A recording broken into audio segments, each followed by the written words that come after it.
Hello everyone, and welcome back to the Midnight Stories. Now, I know a lot of you use these videos to fall asleep, so before you drift off, I thought it would be nice if everyone could leave a comment letting me know where you're listening from the world. Also, don't forget to like and subscribe if you're enjoying the episodes. Alright, let's get comfy, relax, and begin. Minen had a very close friend from her younger days, someone she'd met during her early nursing years. They had worked long shifts together, stayed in touch through marriages, children, and everything life had thrown at them. Even as they got older, settled into families of their own, they still kept in regular contact. That friend's ex-husband was someone my Nan had only met a few times, but she knew him enough to remember that he had always seemed a little on edge. Polite but quiet. One of those people who looked like they carried something heavy inside. Back in the early 70s, when my dad was just a few weeks old, my Nan was home alone a lot. My granddad worked night shifts at a factory and was gone from early evening until the morning, and had just given birth and was still adjusting to the exhaustion of a newborn. She was often tired, breastfeeding every few hours, barely sleeping, doing everything herself. She didn't have the luxury of help or rest. Just her, the baby, and their dog, Ben, a big, calm Labrador they'd had for years. Ben had grown up with the older kids, always gentle, never aggressive. He never even barked at the postman. One day, her friend's ex-husband called. He said he wasn't feeling well and just needed someone to talk to. Said he was struggling and just wanted a bit of company. Then told him gently that she couldn't come over, that she had a newborn who needed feeding constantly. She remembers him being quiet on the other end for a moment, and then he said something like, "Okay, I'll see you soon then," before he hung up. She didn't think too much of the call at the time. She was too tired to overanalyze his words, and people often said vague things when they were upset. But she did feel a little heavy after the call, like something had settled on her chest, some dull weight she couldn't explain. She tried to push it away. That night, around 9 p.m., the fire was on. Nan was sitting in her armchair with my dad asleep in a small basket near her feet. The house was quiet, the kind of quiet that settles in old homes late at night. She was half dozing, letting the heat from the fireplace warm her legs. She hadn't heard from Granddad and assumed he was doing his usual shift and would be home after sunrise. Then the front gate creaked open. It was a very distinct sound, and had specifically asked Granddad to put a certain kind of spring and hinges on that gate, so it would always make a noise when opened. It gave her peace of mind when she was alone, knowing she could hear if anyone came up to the house. At first, she didn't react much. She thought maybe Granddad had forgotten something or had been sent home early. She waited, expecting to hear footsteps coming to the door. But the steps never came. Nothing. Just silence again. Ben, who had been lying on the rug in front of the fire, suddenly got up. He didn't bark straight away. He stiffened, ears forward, eyes locked on the front door. His body was tense, his tail low, and his breathing changed. Nan said she had never seen him behave like that before, not even when one of the kids had once gotten stuck in a shed and screamed for help. Ben had always been calm, always composed. But that night, something in him switched. He started to growl, deep in his throat, a low rumble that she felt through the floorboards. Then he barked, loud, one sharp bark that echoed through the house. He took a step forward toward the door, but didn't move any closer. Just stood there, staring, then tried to stand up. She thought maybe some kids were playing a prank or someone had walked past and triggered Ben's instincts. But as she tried to move, she couldn't. She said it wasn't like being held down or anything dramatic like that. Her body just wouldn't respond. She was sitting upright in the chair, her arms resting on the armrests, and she couldn't lift them, couldn't move her legs, couldn't speak. She was wide awake and fully alert, but her body felt disconnected. She also said she felt cold, not the kind of cold you get from a draft or when the fire goes out. A deep, unnatural cold that sank into her skin. The fire was still burning strong, and yet she felt like she was sitting outside in winter with no coat on. The air had a kind of weight to it, like it had thickened and turned still. For about 2 minutes, she just sat there, unable to move, her eyes locked on the door, with Ben still barking and growling, his whole body trembling like he was ready to pounce or run. Then all stopped. The cold lifted. Her body relaxed. She could breathe again. The barking stopped. Ben sat back down, though still visibly alert. A moment later, she heard the front gate open again and swing shut. She didn't go to the door. She didn't check outside. She just sat there, holding the baby close, rocking slowly until the fire died down and she fell asleep in the chair. In the morning, Granddad came home and found her still asleep in the chair with the baby in her arms.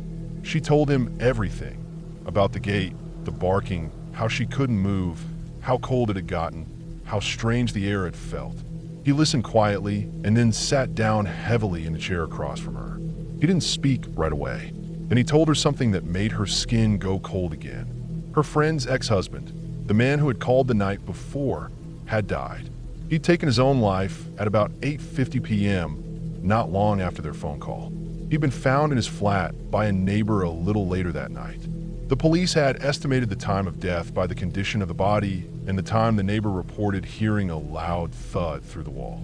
He lived about a 10-minute walk from my Nan's house and didn't say anything for a long time after hearing that. She just sat there, holding the baby tighter, staring at the fire that had long gone out. She said later that she didn't believe in ghosts or anything like that, but she was sure of one thing. Someone had come to the house that night. Whether he changed his mind and turned back, or whether it was something else entirely, she didn't know. But someone had been at the gate. Someone had stood silently outside the door. Someone had come and then left. And Ben, the most gentle, harmless dog she'd ever known, had known it wasn't right. She never heard the gate creak like that again without checking. After that night, she always double-locked the door before sunset and never sat alone in that front room without pulling the heavy curtains shut. And though she never said it outright, I think part of her always believed that the man had come to say goodbye, or maybe to talk one last time, but something, maybe the baby, maybe Ben, had kept him outside. She told me this story years later, when I was old enough to understand what it meant. She never told it for drama, never added anything extra, just a plain memory she carried with her. One night, one moment, one visitor who never knocked.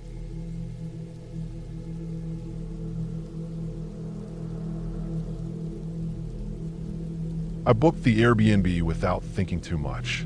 It was cheap, and it looked decent enough in the pictures. Nothing fancy, just an apartment with decent lighting and a clean bed. My best friend and I were planning a weekend trip to explore a city we hadn't been to before, and we were on a tight budget. It was a little outside the main part of town, but we figured we could just use Uber or public transport.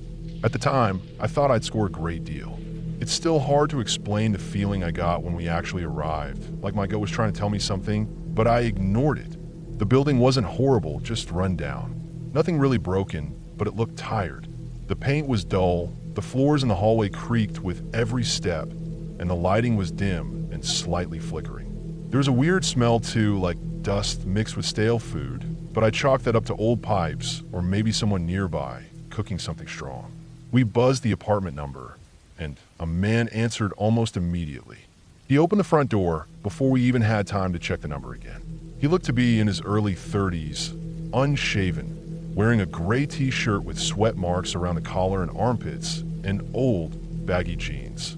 His eyes were slightly bloodshot, like he hadn't slept properly in days.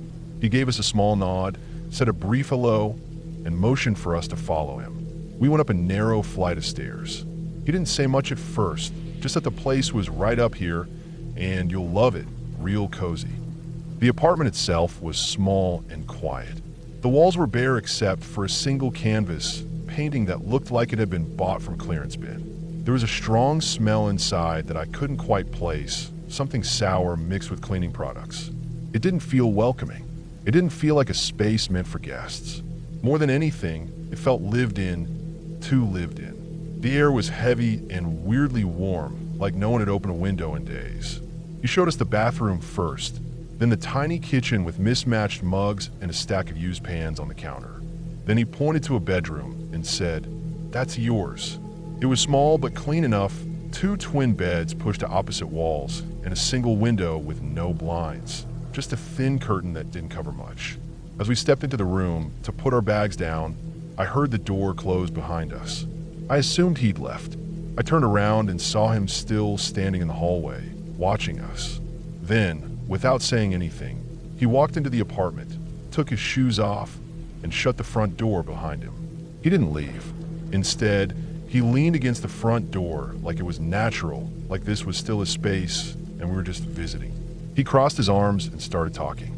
At first, it was small talk, how long we were staying, where we were from. But his tone was off. It wasn't friendly or curious. It felt like he was filling silence or trying to keep us from settling in. We didn't know what to say, so we smiled, nodded, and tried to act casual. Then he shifted into something else entirely. Out of nowhere, he started ranting. He told us his ex had given birth to their child 2 days ago. His voice got loud and fast.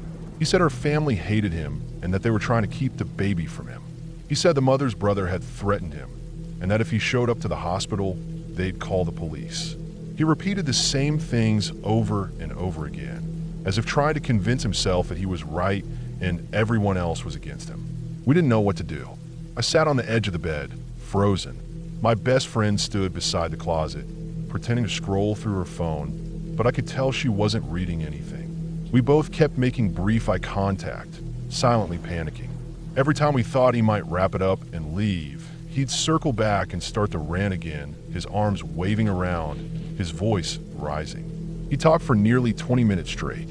I don't even know if he realized we hadn't said a single full sentence back to him. It felt like we were trapped.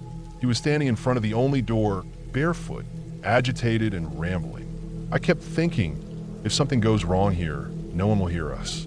No one knows we're here. This wasn't a hotel. There was no reception, no staff, no security cameras in the hallways. Just him and us. Finally, I forced myself to speak. I kept my voice light and casual, like I was just being polite. I said, "Hey, we're gonna step outside for a smoke." He paused for a moment. My stomach flipped. Then he said, "Oh, yeah, sure. Go ahead," and stepped aside like it was nothing. We grabbed our phones and jackets and walked out, pretending everything was fine. The second we got down the stairs and out of the building, we bolted around the corner to the next block. I could barely breathe. My friend looked at me and said, "What the hell was that?" We stood on the sidewalk, checking the Airbnb app. That's when I saw it. I hadn't booked the whole apartment. I'd only booked a room in someone's apartment. I didn't even know that was an option. I'd seen an entire place written before on other listings, but I must have missed that detail this time. It suddenly made sense why it was so cheap. I thought I had rented a private apartment for us. Instead, we were guests inside this guy's home, and we were stuck with him. That realization hit me like a truck. We debated what to do. We could leave, sure, but where would we go? It was late. Every other place we looked up was either booked or way out of our budget. I tried calling Airbnb support, but was stuck in an endless loop of automated responses.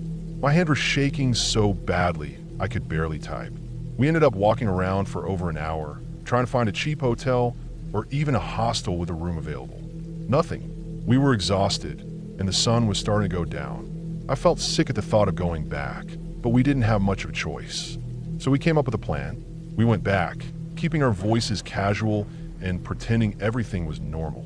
He was in the living room when we walked in, watching something on his laptop with headphones on. He didn't say anything. We went straight to our room, locked the door, and shoved a chair under the handle. We didn't sleep that night. Every sound made us jump. We kept checking the door, taking turns staying awake. First thing in the morning, we packed our stuff and left before 7 a.m. without saying a word to him. We walked to a nearby cafe, booked a room at a basic but decent hotel closer to the city, and paid more than we wanted, but it was worth every cent. I reported the listing and wrote a vague but honest review. Didn't want to start a fight, just wanted to warn other people to read the listing very carefully. To this day, I still double-check everything before booking. I make sure it says entire place. I look at every review, and I never go for something just because it's cheap. That experience could have gone bad in so many ways. I don't know if the guy meant harm, or if he was just unstable and lonely, but either way, we didn't feel safe. It was a mistake I won't make again. Even now, years later, the memory of him standing in front of the door like that still makes my stomach twist.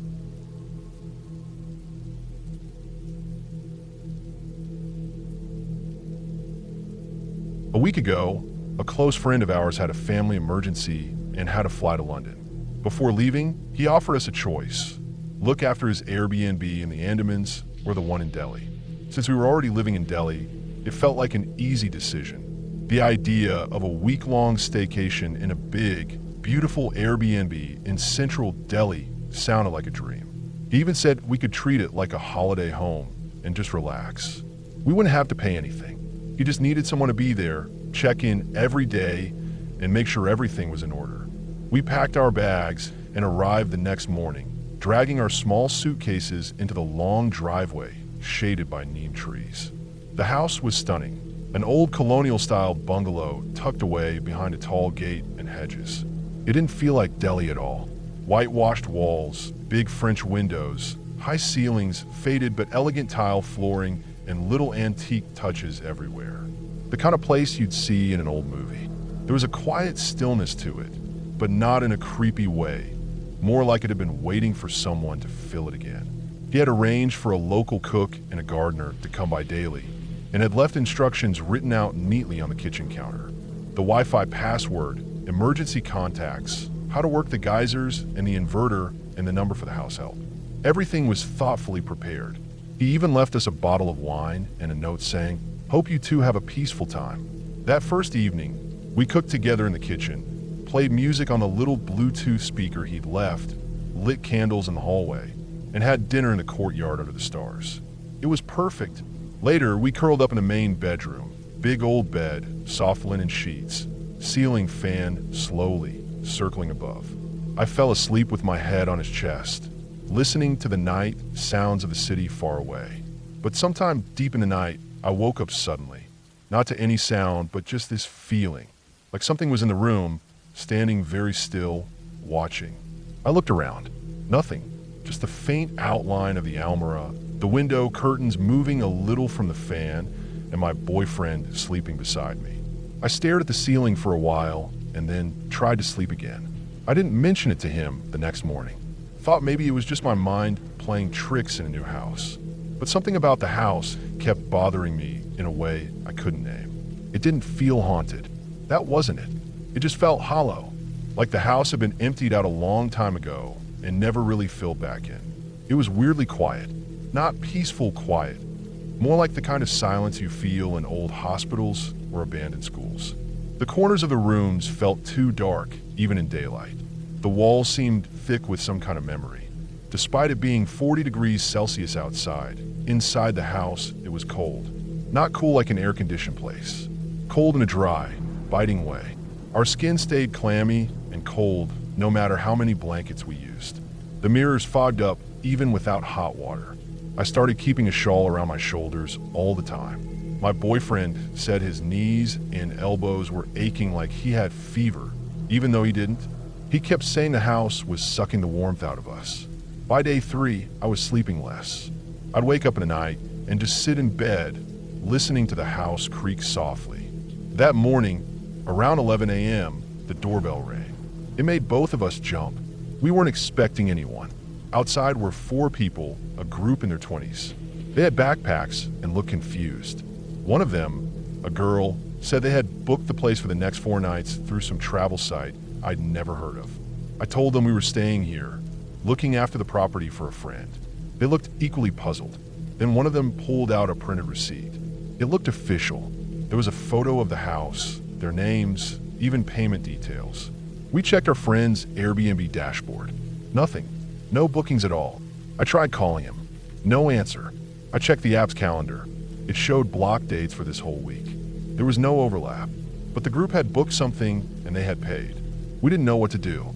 It was hot outside and they looked exhausted, so we let them in. So we tried to figure it out by evening. I gave them the second bedroom and told them to make themselves comfortable. We all sat in the living room for a while, trying to sort it out. I emailed my friend again. Tried calling the cook. Nothing. Gardner's number said no longer in service. It all felt slightly off, but not enough to panic. Just strange. That night, we all ate together. My boyfriend made pasta. Someone put on music. It almost felt normal. But around 3 a.m., I woke up to screaming. Loud, guttural, raw. Not a regular nightmare kind of sound. Something worse. We both jumped out of bed and rushed to the guest room. The door was wide open. The lights were on. but no one was inside. All four of them were gone. Their bags, phones, clothes, all still there.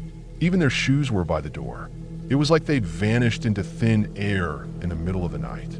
We searched the house, checked every room, every corner, even the back garden. Nothing. No signs of them. I called the police, but couldn't get through. The call kept dropping. I tried calling our friend again, still no answer. We stayed up the rest of the night, too scared to sleep. In the morning, we tried calling the cook again. Still nothing. I even tried calling the number from the receipt the guest had shown. Disconnected. My boyfriend's phone suddenly said it was July 28th. Mine said July 25th. The time kept jumping by minutes and hours, randomly. We started to feel like the house wasn't on a normal clock anymore. That afternoon, I found myself standing in front of the mirror in the hallway, just staring at myself. My lips were slightly blue. My teeth were chattering. My boyfriend was wrapped in a blanket, shaking, and kept asking what day it was. At some point, I must have passed out. The next thing I remember is waking up in our apartment. Back home, shivering. My body was sore like I'd been beaten. My fingernails were pale and bluish. I crawled to the bathroom and threw up. When I went to the bedroom, my boyfriend was there, lying under the blanket, eyes wide open, not moving. He didn't speak for half a day, just kept staring at the ceiling like he couldn't process anything. We finally talked. He asked me how he got back. I couldn't answer. We called our friend immediately. He picked up this time, said he hadn't spoken to us in over 2 weeks.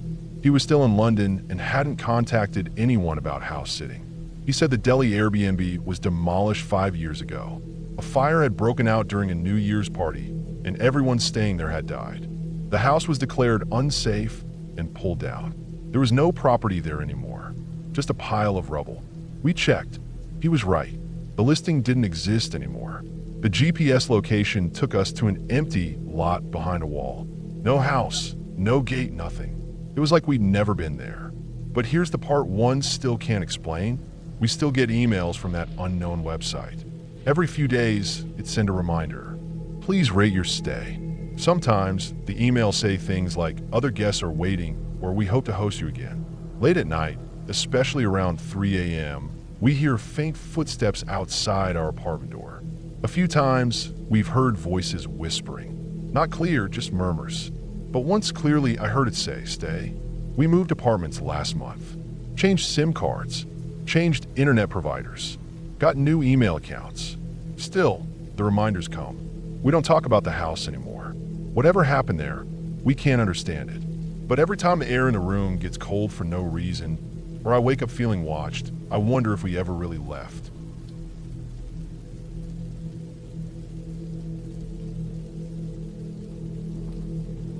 I never used to believe in any of the stories. You hear enough ghost rumors in high school that they start to feel like a rite of passage. Just something people say to feel connected to the building or the people in it. But our school wasn't normal. It was old. Not just old like built in the 70s old, it was built in the 40s. And it still had parts of the original flooring, the original brick, and even some of the original plumbing. The walls were thick, and the halls echoed in weird ways. You could be walking and hear a cough or a door creak and have no clue where it came from. But that wasn't really enough to convince me. Not at first. Then I joined DECA. Our advisor, let's just call him Mr. R, was a pretty normal guy on the surface. He was friendly but had a really dry sense of humor.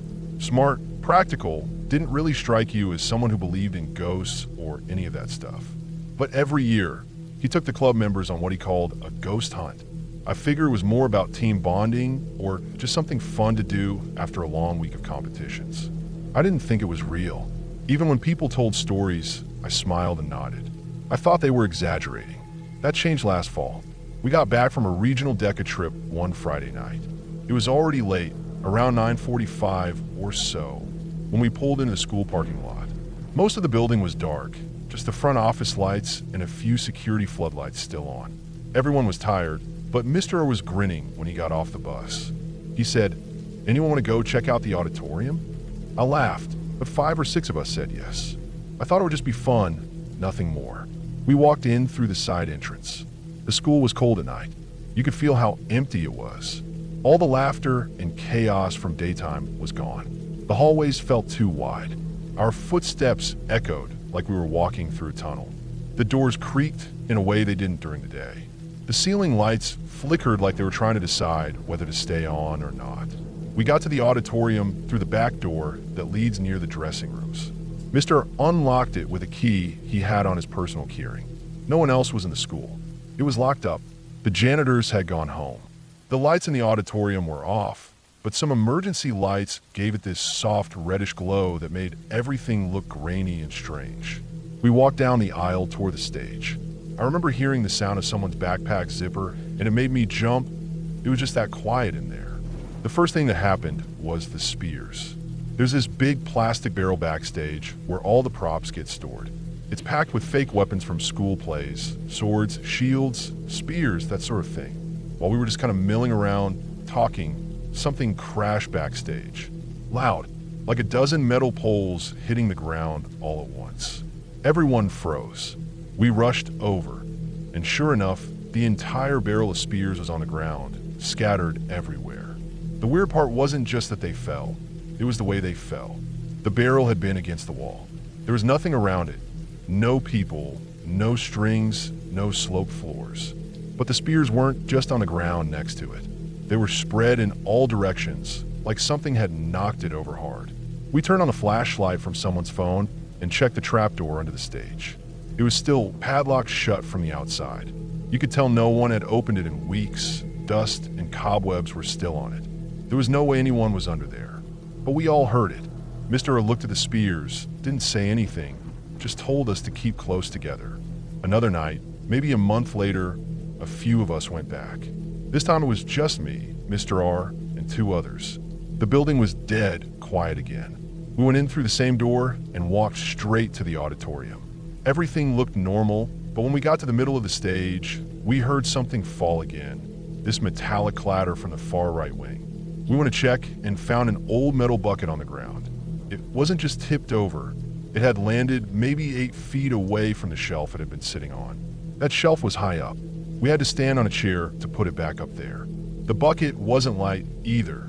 It was one of those heavy mop buckets. There's no way it just fell. The shelf was flat. It had been sitting there for weeks. Again, we checked for anyone else. Nothing. No doors were open. No windows. Mr. didn't even bother trying to explain it this time. He just said, "Let's go." Then came the night with the chair. That one stuck with me the most. We had just finished setting up some decorations for a Decker event. We stayed late again until around 10. As we were leaving the auditorium, Mr. sat down in one of the chairs in the front row near the middle aisle. He was tired, said he needed a second to catch his breath. We all waited with him for maybe a minute. Then he stood up, stretched, and we started walking out. We were halfway to the doors when I turned around. I don't even know why. I just felt like someone was behind us. When I looked, the chair he'd been sitting in was rocking. Not a lot, not in a crazy way, but enough. Like someone had just stood up from it.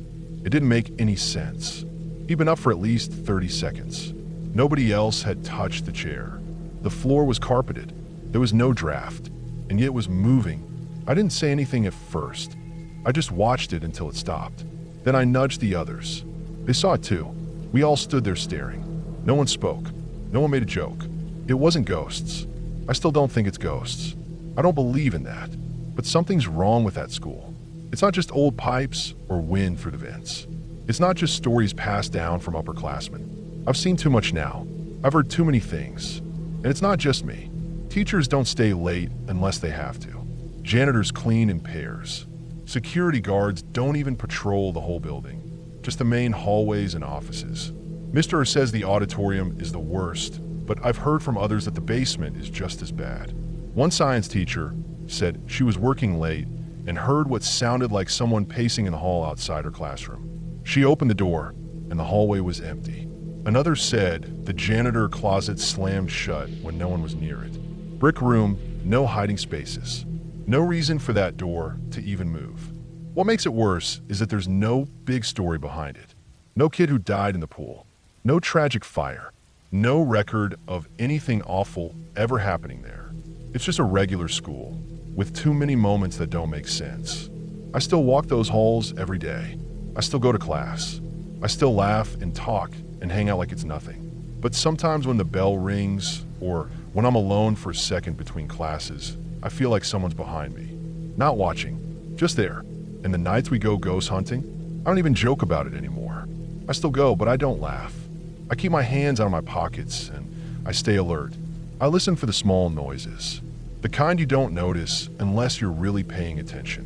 Whatever's going on in that school, it's real, and I don't think it's going away.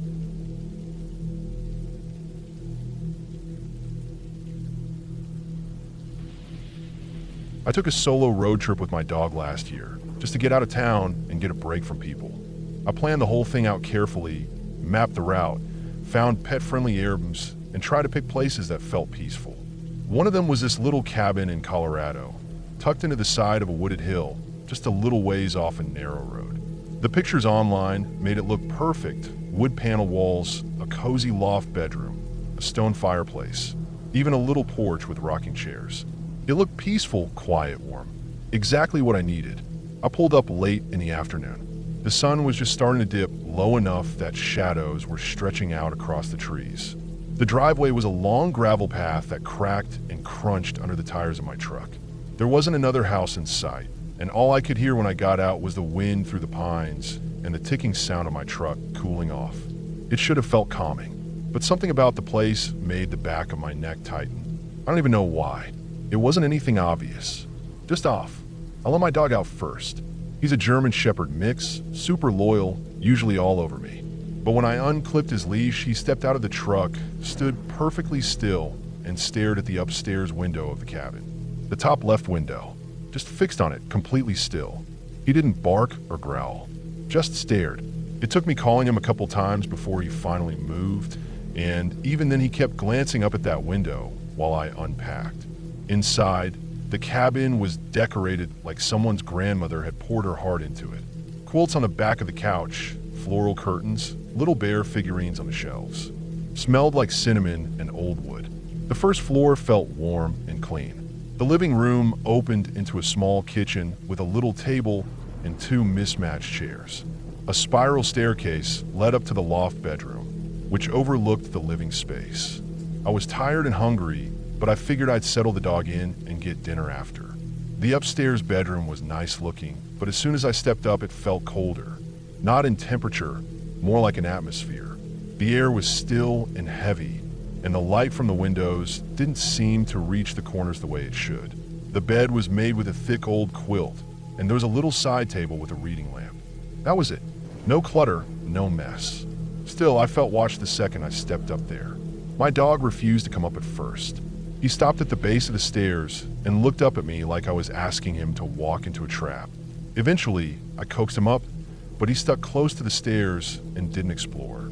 I figured he was just tired or something smelled weird to him, so I grabbed his crate, set it up downstairs near the fireplace, and got ready to head into town for dinner. It was only about 15 minutes away, and I didn't plan to be gone long. As I got ready to leave, he started panicking. I'd never seen him like that before. He barked nonstop the second I zipped the crate shut. Not his normal bark. This was high-pitched, almost frantic. I tried leaving once and had to come back because he was losing it. I ended up covering his crate with a light blanket and pointing the standing fan directly at it, so the white noise would drown out sounds. After a couple minutes of that, he finally settled down enough that I could sneak out. Dinner was quick. I didn't even finish my food. I had this gnawing feeling in my stomach the whole time, like something was wrong at the cabin.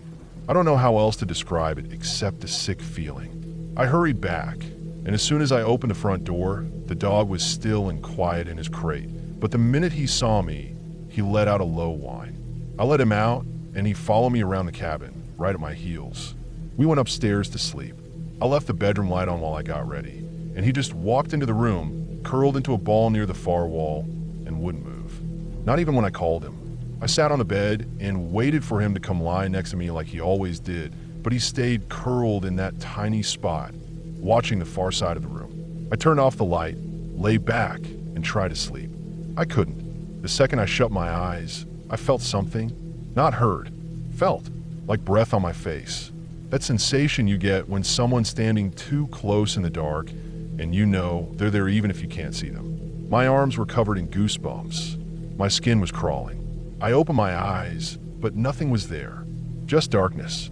But the feeling didn't go away. It felt like something was standing over me, watching me, breathing near me. I kept trying to tell myself it was just my nerves, just the isolation, just my mind playing tricks. But it felt too real. My chest got tight, and I could hear every single sound. The fan downstairs, my dog's shallow breathing from across the room, my own heartbeat. And then, around 2 or 3 in the morning, I heard something else. Chairs. Wooden chairs sliding across the floor. The kitchen was directly beneath the loft bedroom. I froze. It wasn't the house creaking. This was the distinct, sharp scraping sound of wood dragging across wood. Then it stopped. A few seconds later, I heard whispering. Too quiet to understand, too faint to catch specific words. But it was definitely whispering. At first I thought maybe the windows were open and it was just wind or animals outside. But the windows were shut. Everything was shut. I didn't move for over an hour. Just lay there with my eyes wide open, staring at the dark ceiling and listening. The dog didn't bark. He didn't growl. He didn't even move. Just kept his head low and ears back. Every time I looked at him, his eyes were on the staircase like he was listening too. Eventually, the sound stopped. The chairs, the whispers gone. But I still couldn't sleep. The whole night felt wrong, like something was around, even if I couldn't see it. The second the sun started to rise, I was up. I didn't even shower.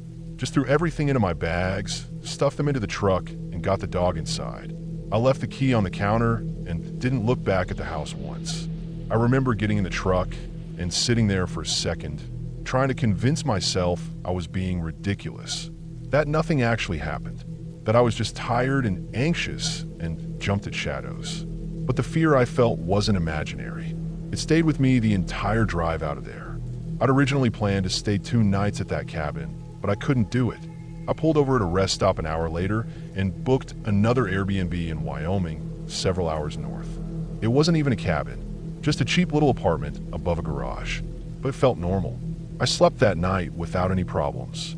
To this day, I have no idea what actually happened in that Colorado cabin. I didn't leave a review, didn't message the host. I didn't want to talk about it. Nothing dramatic happened. No one jumped out of a closet. No ghost dragged me down the stairs. But something was off.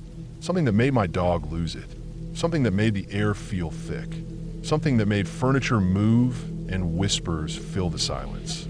I've stayed in a lot of Airbnbs since then. Big houses, tiny apartments, other cabins in the woods. And I've never felt that again. Whatever was in that house, I don't want to understand it. I just hope I never feel it again.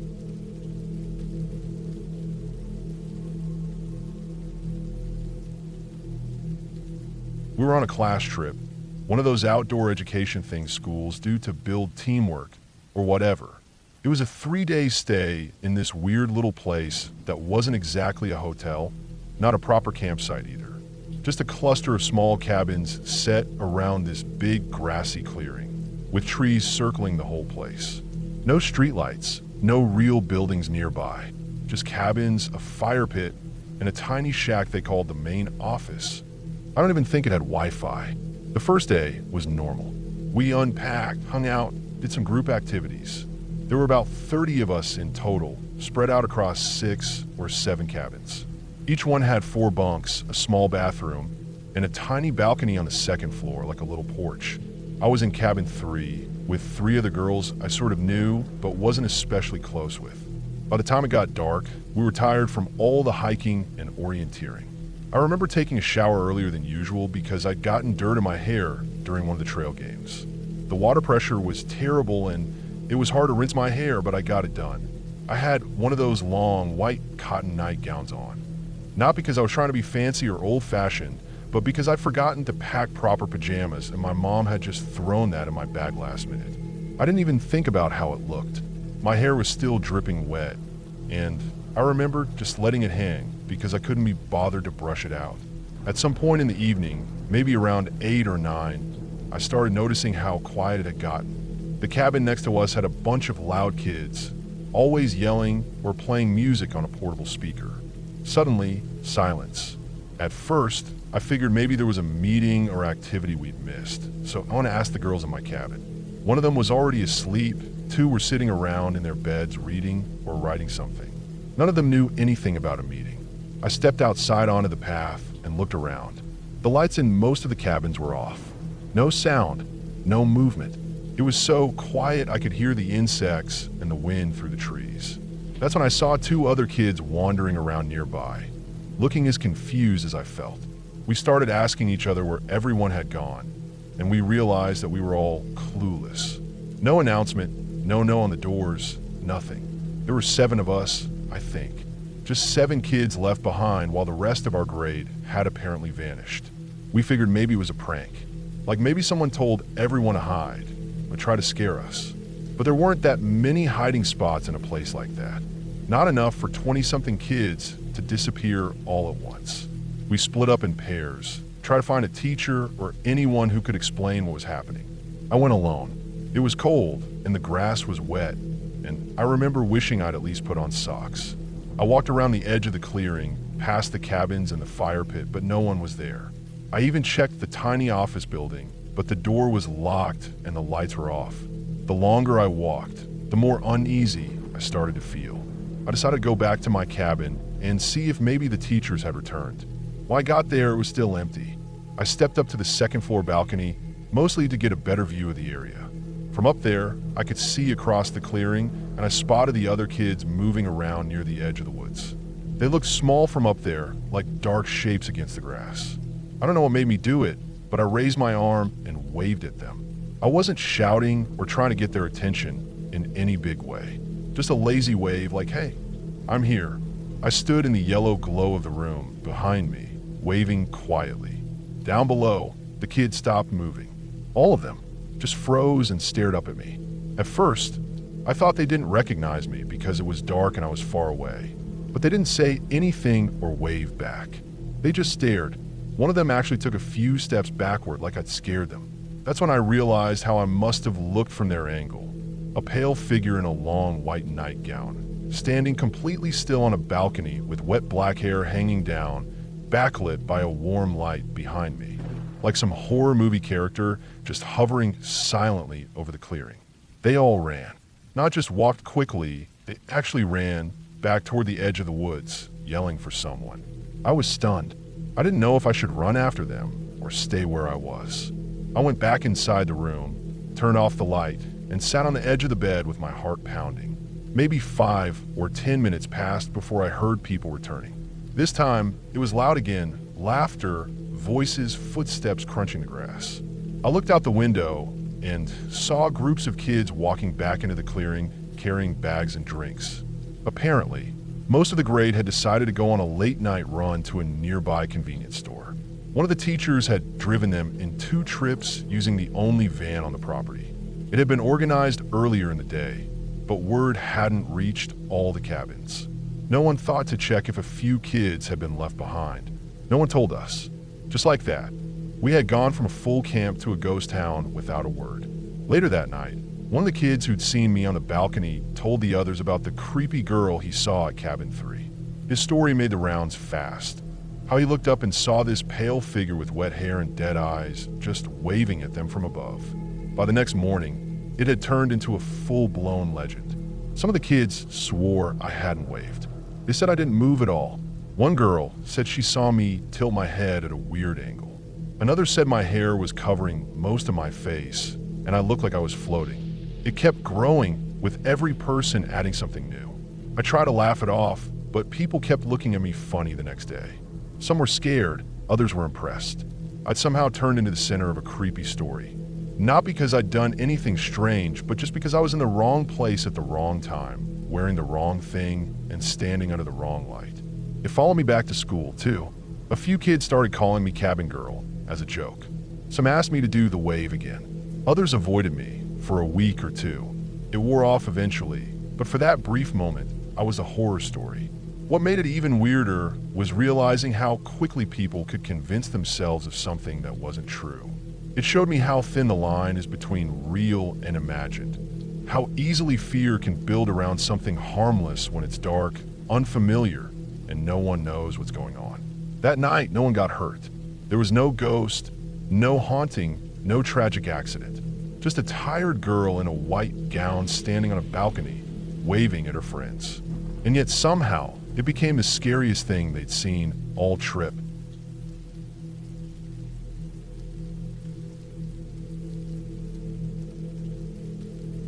My friend Jake and I used to go running most evenings after school. We weren't part of any official track team or anything like that. We just liked getting out of the house, putting on our old sneakers and running whatever paths we could find around our area. There was something calming about it. Some days we stuck to sidewalks, but when we had the energy and the daylight, we looked for trails. Dirt paths, hills, back roads, anything that got us out of the usual suburban sprawl. There was one trail in particular that we both really liked. It started at the back of a park near the edge of town and led up this narrow dirt path that climbed steeply up a hill. At the top was a ridge that gave a full view of the valley below. That part of the valley wasn't very developed, just open fields, scattered trees, and a few clusters of cows grazing in the distance. A couple old wooden fences lined some parts of the trail, broken and sagging in places. You could tell the land had probably been used for ranching decades ago. Even now, there were still signs of livestock, hoof prints, the occasional cow, sometimes a pile of droppings right in the middle of the trail. It wasn't the most scenic place in the world, but we liked it. It was quiet. Not a lot of people came through, especially late in the afternoon. That day, it was maybe 5:30 p.m. The sun was low, but still bright enough to make everything gold. The trees cast long shadows over the trail, and the only sounds were the wind, our shoes hitting the dirt, and the occasional rustle of leaves or buzzing insect. We had been running for about 15 or 20 minutes. The first part of the trail was tough, steep enough that your calves burned halfway up. After we reached the top of the ridge, we usually took a break. That day was no different. We slowed to a walk, catching our breath. I remember the sweat running down the back of my neck, the way my shirt stuck to my skin. Jake was maybe 10 feet ahead of me, and he looked back once to say nothing, just nodded. We didn't talk much during runs, but we didn't have to. We knew the rhythm of each other's pace. We had just crested a bend in the trail when we heard it. It wasn't loud at first, more like a distant croak or groan, enough to make us pause, thinking maybe it was an animal somewhere off in the trees. But then it happened again, louder this time, closer. There's no way to describe it in a way that does it justice. It wasn't a bark or a growl or a howl. It sounded alive, yes, but not right. It had that wrong pitch that makes your body react before your mind can catch up. A wet, choking, drawn-out sound, like something trying to imitate the way a dying animal might cry out, but getting it completely, horribly wrong. Like something had learned how to mimic a real animal, but hadn't quite figured out how it was supposed to sound. There was no rhythm to it, no pattern, just broken, irregular noise. A kind of rattling behind it, like bones shifting or something caught in a throat. I froze instantly. Jake did too.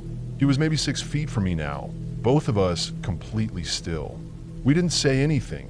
We just stood there, staring ahead into the trees.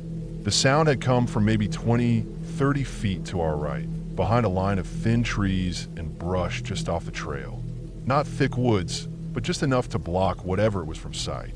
The air suddenly felt heavy, the way it does before a storm, when everything goes still. No wind, no rustling. Even the bugs had stopped buzzing. My heartbeat was loud in my ears. I remember the exact way the sweat started to dry on my skin and the way my knees tensed like they were getting ready to run without needing permission. We heard again, closer now, not just loud, but near. It wasn't moving toward us, not yet. It sounded like it was crouched low or close to the ground, maybe shifting its weight or dragging something. The bushes didn't move much, but you could hear something wet, heavy, like a body being pulled across damp leaves. That noise and that sound, that horrible, god-awful sound, it was wrong. Wrong in the way that smell is wrong when something has died and rotted in the sun too long. I didn't know what it was, but my body was screaming at me. Every hair on my neck was standing up, and my gut had twisted into something solid and cold. I've only felt that exact feeling once more in my life, and it was years later during a college field trip to an anatomy lab. One of the bodies had been preserved in this old chemical that hadn't been cleaned properly. The moment the air hit it and that smell rolled through the room, I had to fight the urge to throw up. It wasn't just the smell, it was the way it told every part of your body that something was deeply wrong, that you were somewhere you were not supposed to be. That exact feeling slammed into me here in the woods as that sound, whatever it was, happened a third time. We didn't wait. I don't remember deciding to move. and I don't think Jake did either. We just turned around at the same time and started jogging back down the trail. Not a full sprint. Not yet, but fast enough that our breathing got shallow and the sound of our feet on the dirt picked up. We didn't look back. We didn't need to. The noise didn't follow. At least, not a way we could hear. But I swear, as we moved further downhill, I felt that presence, whatever it was, watching us. Not chasing, just watching. Like it knew we were scared, and that was enough. We didn't stop running until we hit the edge of the park. By then, the sun was almost gone, and the last light was fading fast. We didn't talk. We didn't even look at each other for a while. I sat on the curb next to the parking lot, feeling the shaking in my legs and arms. Jake just stood there, breathing hard, staring back toward the hill like he was waiting for something to appear at the top. We never went back to that trail again. Not once. We never talked to anyone about it either. Not because we were trying to hide anything, but because there was nothing we could say. We didn't see anything. We didn't have proof. Just a sound that made every cell in my body scream to get away. Even now, I'll be out walking somewhere quiet and the wind will shift, or I'll hear an animal cry out in the distance, and my body will tense without warning. It's not the sound itself. It's the memory of that sound, of how wrong it felt. I don't know what kind of animal it was. I've listened to recordings online of coyotes, cougars, owls, even injured livestock. None of them come close. And I know it wasn't something mechanical. It wasn't a car or a machine. It was alive. It was breathing. And whatever it wasn't supposed to be there. Not that close. Not that quiet. Not like that. I don't have a clean explanation to offer. All I know is that sometimes your body knows things your brain can't process. And when that kind of instinct kicks in, when everything in you says no, get out, leave now, you listen, you run.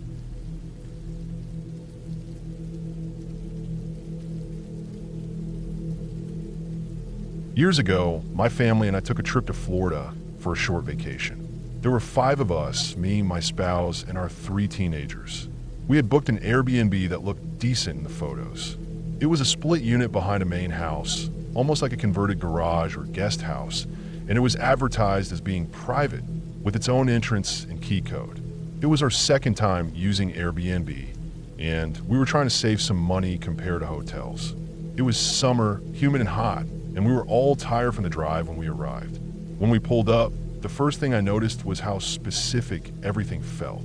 The host had sent a long list of instructions: where to park, how to access the gate, which path to take to get to our part of the house. We had to park in a single designated spot at the side of the driveway, open a creaky metal gate, and walk down a narrow concrete path that curved along the side of the house, past a large detached garage. That garage stood out to me immediately. It looked older than the rest of the property, with white paint that was chipped and slightly dirty, like it hadn't been power washed in years. The windows were covered with some kind of dark screen or tint, and one side of the garage had a single door with a heavy padlock and a small, square window beside it. I didn't think much of it at the time. Our unit was in the back. It was clearly a converted space, maybe once part of the house or the garage. It had been remodeled to feel like a studio hotel room. 2 queen beds, a sofa that folded out, a small kitchenette, and a bathroom tucked into the corner. It wasn't fancy, but it was clean. Cold air conditioning, decent water pressure in the shower, and no weird smells. The Wi-Fi was a little spotty, but that was something I expected in rentals like this. The kids weren't thrilled, mostly because there was no TV, but we made do. The first night was when I started to feel uneasy, though I couldn't explain why. I have medical issues that sometimes affect my sleep, nerve pain, some anxiety, and light sensitivity, so I often struggle to fall asleep in unfamiliar places. But this felt different. There was this low-level hum of discomfort in me that I couldn't shake. Not fear exactly, just a sense that something was off. I tossed and turned a lot, and every time I managed to doze off, I'd wake up again, alert for no reason. The kids were restless, too. They stayed up way too late, and their laughter would die down suddenly and then start up again. At one point in the early morning, around 3 a.m., I got up to use the bathroom and stood in front of the sink drinking some water. The window above the sink faced that garage we had walked past. It was pitch black outside, and though I couldn't see anything, I found myself staring toward it anyway. Just this weird, irrational curiosity about what was in there. The next morning, I told myself I was being silly. Nothing had happened. The room was fine. No signs of bugs, no noise, nothing broken. Just an odd feeling. And I was chalking it up to a combination of exhaustion, poor sleep, and the general stress of traveling with 3 teenagers. I didn't mention anything to my family. I figured they'd laugh it off or ignore it. My spouse was more focused on getting us out to the beach, and the kids were just glued to their phones and arguing about who got a shower first. We spent most of that day out, came back for dinner, and went to bed early because we had to leave the next morning. Again, the sleep wasn't great. This time I woke up around 5 a.m. and just sat in bed scrolling my phone, waiting for someone else to get up. At around 7:30, we started packing up, stuffing clothes back into duffel bags, unplugging chargers, emptying the fridge, all the usual stuff before checkout. My spouse was loading the car while I stayed behind to do a final walkthrough. I always do that. I check under beds, open every drawer, peek behind doors, just making sure we didn't leave behind a shoe or charger or kid's hoodie. After locking the unit, I grabbed the last bag and started walking back toward the car, which meant passing that garage again. That's when I noticed the window. The light outside was sharp and bright, typical Florida morning sun. And for the first time, I could really see into that small square window next to the locked door. I stopped walking. There was no curtain, no screen on it, and I don't know what made me really look, but I did. The room behind, it was completely dark, and at first, it just looked like black glass. But then I saw the movement. Hundreds, literally hundreds of flies, crawling across the inside of the window pane, flitting in circles, clustering in the corners. They were moving in this weird, jerky way, landing and then twitching off again. I stood there frozen, staring at them. It took me a second to register what I was even seeing. The window wasn't dirty. It was the flies. All of them were on the inside, not outside. That's what shocked me. I remember taking a step back because my stomach turned a little. The more I looked, the worse it got. I couldn't see anything else in the room. It was too dark, but I kept thinking about what could be in there that attracted that many flies. Dead animal? Rotting food? Something worse? I looked around kind of in a daze and then just kept walking. I didn't tell anyone. Not then. Everyone was already buckled in and ready to go. The car was running. The kids were complaining about the long drive ahead. And I was just standing there with my heart racing, trying to figure out if I was overreacting. I felt like I should say something to the host, but I didn't. I didn't know how to phrase it without it sounding dramatic or accusatory. Our part of the unit was clean. No smells, no bugs, just that one locked room on the side of the garage. I kept thinking, what if the host already knew? What if they'd seen it and didn't care? Or worse, what if they were hiding something in there?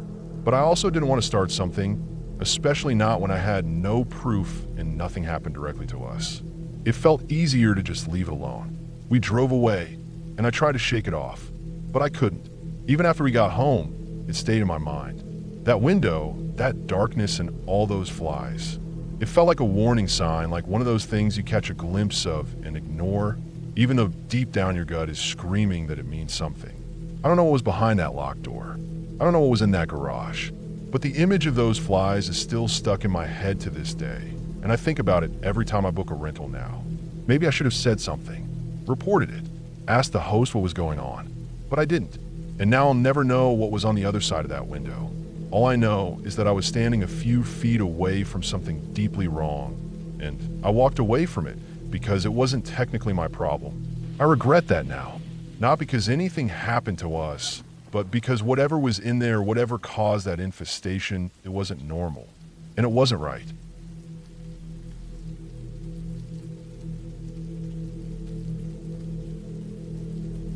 I was staying at a Hyatt in Birmingham, Alabama.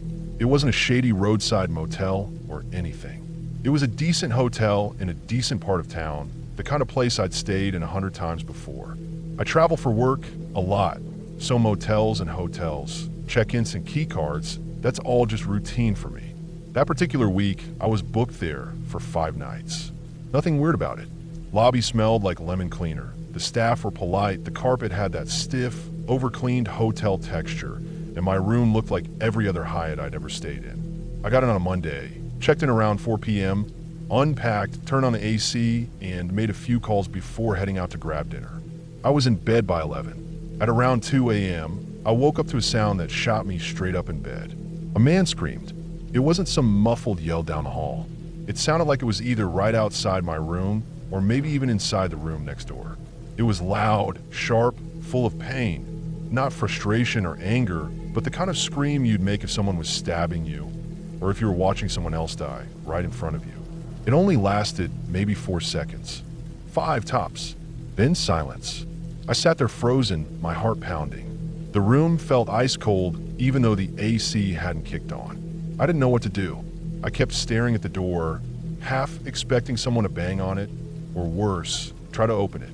I thought about calling the front desk. My phone was on the nightstand. I reached over slowly and checked the time, 2:03 a.m. But I didn't make the call. After a few minutes, when nothing else happened, I started wondering if maybe I dreamed it. I've had vivid dreams before, not many, but some, and sometimes the sound from outside filters in and blends with whatever dream I'm having. Maybe someone had just slammed a door or yelled for a second, and I made the rest up in my head. I stayed up for about another hour, watching the light from the parking lot spill through the gap in the curtains. Eventually, I fell back asleep. The next day, I asked the lady at the front desk, kind of casually, if anyone had made noise complaints during the night. She just smiled and said no, not that she knew of. I didn't press it. Spent the day out at meetings, nothing out of the ordinary. Got back to the hotel around 8, tired and just ready to eat some leftovers and watch TV. I kept thinking about the scream, though, and how real it felt. Not just real, but wrong. Like it came from someone in actual terror, not just drunk or messing around. Still, I told myself it was nothing. Just a weird night. That second night, I fell asleep faster. I was still tired from travel, and my body just gave in. I remember checking the time, 11:42 p.m., and then lights out. But sometime later, I woke up again. It was around 3 a.m. this time. The room felt off.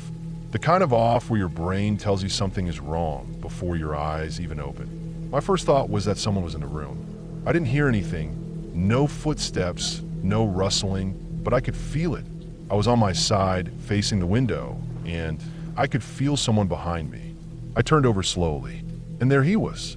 An old man was sitting on top of the AC unit, which was boxed in with one of those low wooden benches you find in hotel rooms, like a seat/shelf setup. He was sitting hunched forward a bit, one elbow resting on his knee, a cigarette in his hand.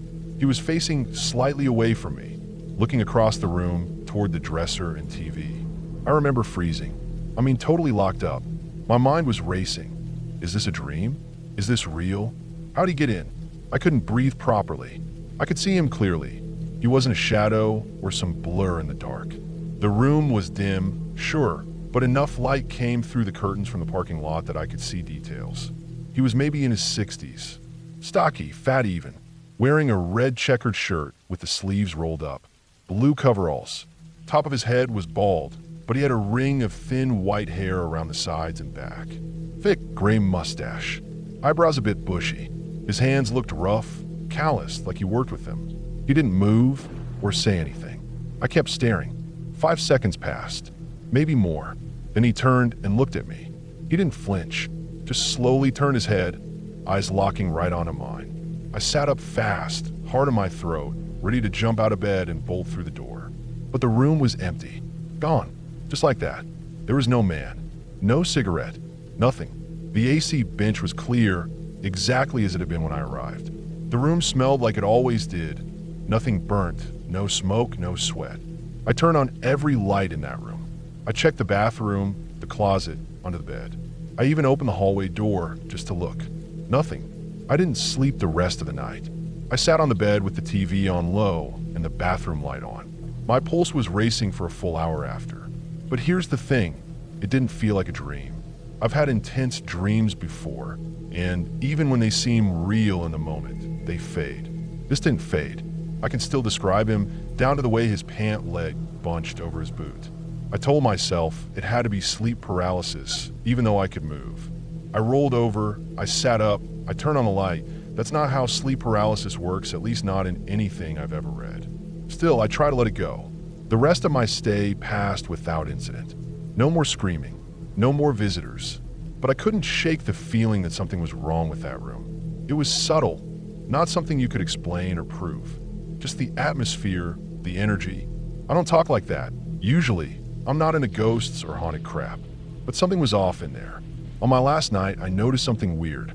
There was a metal vent near the AC unit on the wall behind the bench. Not the regular AC intake, but a smaller, older-looking one with slats that were mostly rusted shut. I hadn't paid attention to it before. I crouched down to look closer and noticed what looked like smoke stains around the edge. Very faint, like someone had tried to wipe them away.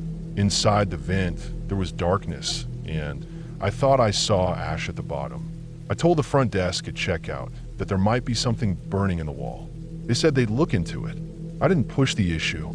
I left Birmingham that morning, and I've never been back. That trip still feels foggy to me, like parts of it are missing. I don't remember where I ate, what meetings I went to, just that hotel room, that scream, that man. I don't know what I saw. I don't know what I heard, but I know what I felt, and it wasn't sleep paralysis or a dream. It felt like walking in on something you were never meant to see, something long gone, but not entirely gone. I haven't told my employer. I still travel. I still sleep in hotel rooms 200 nights a year, but I don't stay on the first floor anymore. I don't sleep facing the window, and I check every vent, every time.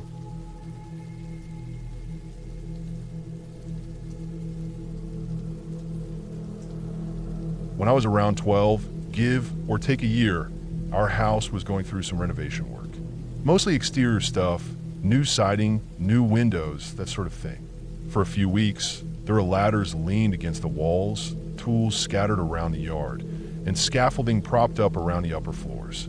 It didn't bother me too much during the day, but at night, when everything was quiet and the house felt still, all that equipment outside started to take on a different kind of presence.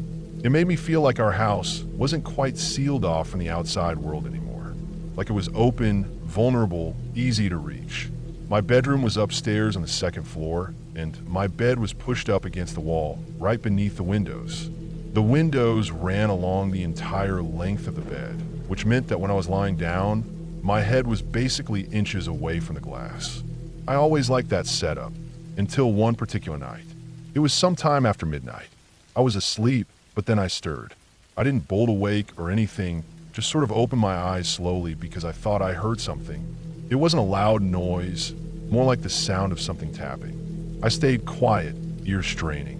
Then there was again this soft but distinct tapping sound right near my head against the window. I remember holding my breath, trying to decide whether I had actually heard it or if my brain was just being weird from sleep. It happened again. This time it sounded more like small pebbles flicking against the glass. I lay there still, staring at the ceiling, trying not to make a sound. I told myself it was probably nothing. Maybe it was wind knocking something loose, maybe a branch or something from the equipment setup was brushing against the window. But there weren't any trees close enough to reach that high up. Still, I forced myself to believe it. But then it happened again, louder, more deliberate, like something was being thrown at the window from close range. I didn't want to move. I didn't want to look. I tried to stay as still as possible, hoping it would just go away if I didn't react. I laid frozen, my body tense under the covers. My eyes were wide open, staring blankly in the dark, but I didn't dare roll over and look out the window. Minutes passed, then something changed. It went from tapping to scratching. Not constant scratching, short, quick scratches like someone was dragging their fingernails lightly across the glass. That's when my breathing got fast. I couldn't help it. I felt like my heart was beating in my throat. I squeezed my eyes shut, telling myself it wasn't real, that I was dreaming, but I knew I wasn't. I wasn't dreaming. I was awake, and there was someone outside my window. On the second floor, I kept imagining that I'd see a face if I turned my head. A face staring down through the glass, looking right at me. The scratching stopped for a second. Then I heard something that made my stomach flip. It was the sound of someone trying to open the window, like fingers fumbling with the latch. Not loud, but unmistakable. Slow, almost cautious, as if whoever it was didn't want to be heard, but wasn't being careful enough. That was enough. I couldn't take it anymore. I jumped out of bed and ran straight out of the room. heart pounding so hard it felt like my chest would explode. My parents' bedroom was literally next door, maybe 5 feet from mine, and I ran straight there. I didn't look back, didn't pause, just bolted down the hallway and yanked the door open. I tried to speak, but I was shaking too much. I remember standing there, barely able to get words out. My throat felt dry, my knees weak. My dad woke up, confused and groggy, and followed me back to my room. I stayed behind him as he pushed open the door. The room looked normal. Nothing seemed out of place. The curtains were still drawn. He went to the window and looked out. Then he sighed. It was my brother. Turns out, he had snuck out of the house earlier in the evening, probably thinking he could just sneak back in the same way. Problem was, he'd forgotten to unlock the window from the inside. He climbed all the way up the scaffolding and was trying to get my attention without waking up our parents. Throwing pebbles, scratching the window, and eventually trying to open it himself. It backfired, badly. He got caught. My dad was furious, but I was too shaken to even feel anything other than exhausted relief. I went back to bed, still jumpy, but at least I knew what it was. Years later, I was home from college during spring break. By then, everything had changed. My parents were divorced. My dad had moved out, and my mom was mostly staying with her now husband. The house wasn't really anyone's home anymore. It just existed as a place I could stay when I came back from school. A big, quiet house that felt emptier than it used to. I was living there alone for that week. Just me and my little dachshund, Sophie. One night, I was lying on the couch in the den, watching some dumb late-night TV show. It was probably around 11:30 p.m., and I remember being relaxed, stretched out under a blanket, the kind of stillness that makes you forget anything outside even exists. That didn't last long. Sophie was in the next room over, and I heard her start barking. At first, I ignored it. She barked at everything. Stray sounds, shadows, squirrels, her own reflection. I called for her, thinking she'd come trotting in like always, but she didn't. She just kept barking, not in a playful way either. This was that high-pitched, frantic bark she only did when something really got to her. I paused the TV and got up, walked out of the den, and peeked into the dining room where she was. She was standing up on her hind legs, front paws pressed against the windowsill of the big floor-to-ceiling window. Her body was stiff, tail down, barking in rapid bursts at something outside. I followed her gaze, but saw nothing, just darkness. That part of the house looked out over a big, empty yard, almost the size of a small field. Beyond there were thick hedges and then nothing. No street, no sidewalk. It wasn't the kind of place where people just passed by. I called her again. She didn't even look at me. Her eyes were fixed outside. I could feel my chest tighten. I suddenly felt exposed, like someone could be watching me from out in the darkness. I grabbed my phone, opened the dial pad, typed in 911, and kept my thumb hovering over the call button. I walked slowly to the window, keeping close to the wall, heart hammering. I reached the edge and peered out, trying not to get too close to the glass. I scanned the yard. It was dark, but not pitch black. There was a bit of moonlight, just enough to make out shapes. That's when I saw it. A white plastic grocery bag. It was floating a few feet off the ground, caught in the wind, spinning slowly as it drifted across the yard. It would rise, then fall, then rise again, gracefully, almost like it was dancing. Every time it caught the moonlight just right, it lit up faintly like a ghostly shape. That was what Sophie was barking at. Just a damn bag. I stood there for a moment, letting the tension drain out of me. My body was still tense, my hands still tied around my phone. I gave a weak laugh and turned back to Sophie. She was still barking.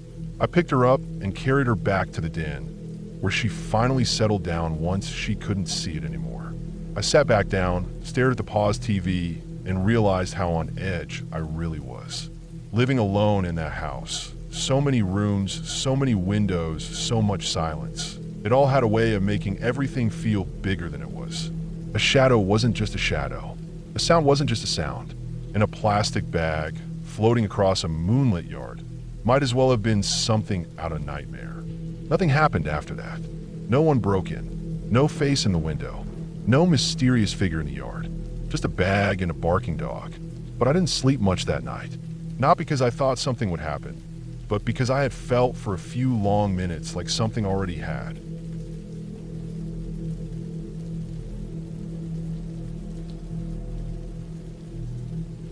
I was traveling through Southeast Asia in 2012. It was one of those long backpacking trips where the days blur together and you get used to heat, noise, strange smells, and the feeling of being in a completely different world. I was in Cambodia at the time, staying in a cheap guest house-style hotel with a friend I'd met a few weeks earlier. We had decided to travel together for a bit since we were going in the same direction, and it felt safer than going solo. The place wasn't fancy.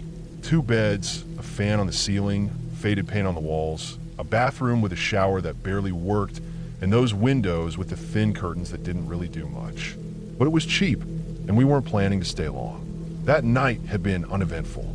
We had walked around the nearby market in the evening, eaten some noodles from a street vendor, and came back to the room around 9 or 10. It was hot, sticky, the kind of air that clings to you even after you showered. We both lay in bed, scrolling on our phones, reading, and talking a little, mostly just unwinding. Around midnight, we decided to call a night. I remember clearly locking the door before I went to bed. It was one of those old doors with a flimsy lock and a simple doorknob, the kind that doesn't exactly scream secure. But I turned the knob after locking it just to check. It didn't budge. That was good enough. At some point in the middle of the night, I woke up. Not sharply, but like when your body knows something is wrong before your brain does. It was dark in the room except for a bit of moonlight coming in through the curtain. Everything was still, but then I heard a soft sound. It was like a scratching, a tiny click, then another. I didn't move at first. I just lay there trying to figure out if it was real or if I was dreaming. Then I heard the door handle jiggle, like someone was trying to open it. I didn't say anything. I was frozen for a second, heart thudding hard in my chest. I turned my head slightly toward the door. That's when it happened. The door slowly opened. Just a little at first, then more. There was a shadow standing there. I couldn't make out much. No features, no face, just the shape of a person. My friend, who was on the bed closer to the door, sat up slightly and muttered something like, "What the fuck?" Not loud, not aggressive, just confused. But that was enough. Whoever was turned and ran. I didn't hear footsteps at first, just the door swing back and the sound of someone moving fast down the hallway. I sat up, still trying to make sense of what I saw. My friend looked at me. Neither of us said anything for a few seconds. It was like our brains were catching up. Then he asked, "Did that really just happen?" And I nodded. I got out of bed and went to the door. It was unlocked. That's what messed with me the most. I had locked that door. I double-checked before sleeping. I even remembered the feel of the metal turning and the way the door had resisted when I tried the knob afterward. And I definitely heard the sound of someone messing with it. Not a key, not a knock. It sounded like someone trying to force or pick the lock, soft and slow, so it wouldn't wake anyone. But they got open somehow. I stood there for a second, then closed the door and locked it again. This time I pushed a chair under the knob too, not that it would do much. My friend lay back down, and I did too after a minute. We should have been freaking out, or at least gone to the front desk, but we didn't. Maybe it was the shock. Maybe it was just being too tired and not thinking clearly. It was easier to act like nothing happened. But I didn't sleep much after that. I lay awake for a long time, staring at the ceiling fan turning slowly, feeling the sweat on my back and chest. Every little sound made me sit up a little, my ears straining. Footsteps in the hallway, the hum of a scooter outside, a dog barking far off. But nothing else happened that night. No one came back. Still, I was wide awake until the sun started coming up. In the morning, we didn't talk about it much. Just mentioned it again briefly while packing up. I looked at the lock again in the daylight. It didn't look broken or forced, but the metal around the handle had some light scratches that I couldn't remember seeing before. It wasn't obvious, but it was there if you looked closely. We went downstairs to check out. The guy at the front desk gave us a blank stare like he always did. I didn't say anything to him. I don't know why. I didn't want to make a scene, or maybe I just didn't think it would make a difference. The weirdest part is how we just moved on.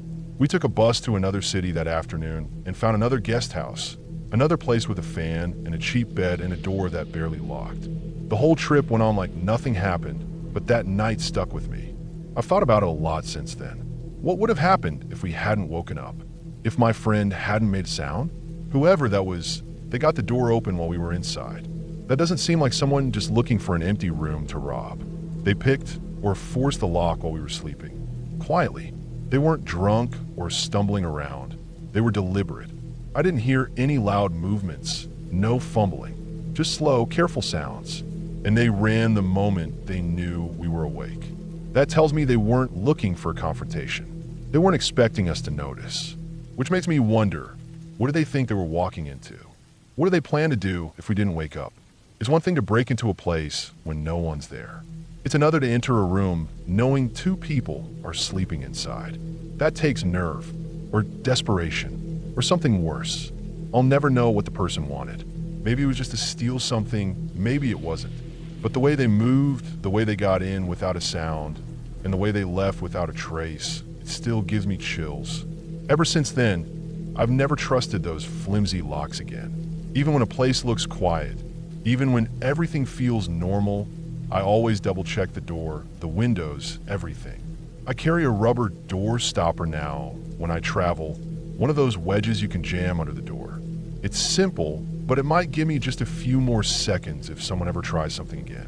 Because now I know it only takes a second for someone to slip into your room. And if you don't wake up in time, you may never know what they plan to do.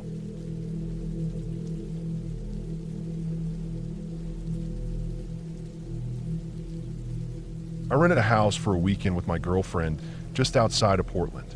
It was listed on Airbnb as a private and quiet suburban home, and the photos made it look cozy and modern. Clean white walls, nice kitchen, even a backyard. It seemed perfect for a peaceful weekend out of the city. We booked it for 2 nights.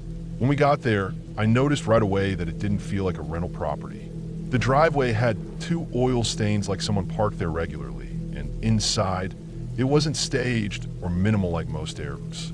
There were family photos on the wall, framed school pictures of kids, a wedding photo of an older couple, that sort of thing. The kitchen wasn't stocked with just the basics either. There were open cereal boxes, spice jars half full, a bread box with fresh bread in it. Not the kind of stuff hosts usually leave out. It felt like someone's actual house, like they just stepped out for a few hours. We put our bags down and walked around a bit to explore. The living room was messy, not dirty, but lived in. Kids' toys were stacked in a corner. There was a couch with a dent in the middle cushion, like someone always sat there. I walked down the hallway and opened one of the bedroom doors and found a child's room. Pink bedding, shelves full of toys, dolls lined up on a dresser, a backpack hanging on the chair at the desk with papers still inside. There were even crayon drawings taped to the wall. That made me stop for a second. I called out for my girlfriend and showed her. We stood there looking around. It really felt like the family hadn't moved out for guests at all. Everything was just left. We opened the closet, and it was full of kids' clothes, shoes, even a pair of pajamas crumpled on the floor. It felt wrong, like we were in a house that still belonged to someone actively living there. There were 3 bedrooms total. One was clearly the master, big bed, personal photos on the nightstand, an open closet filled with men's and women's clothes. The 3rd bedroom looked like it belonged to a teenager. Posters on the walls, a guitar in the corner, books and shoes scattered around. All of it felt too personal. Nothing was cleared out.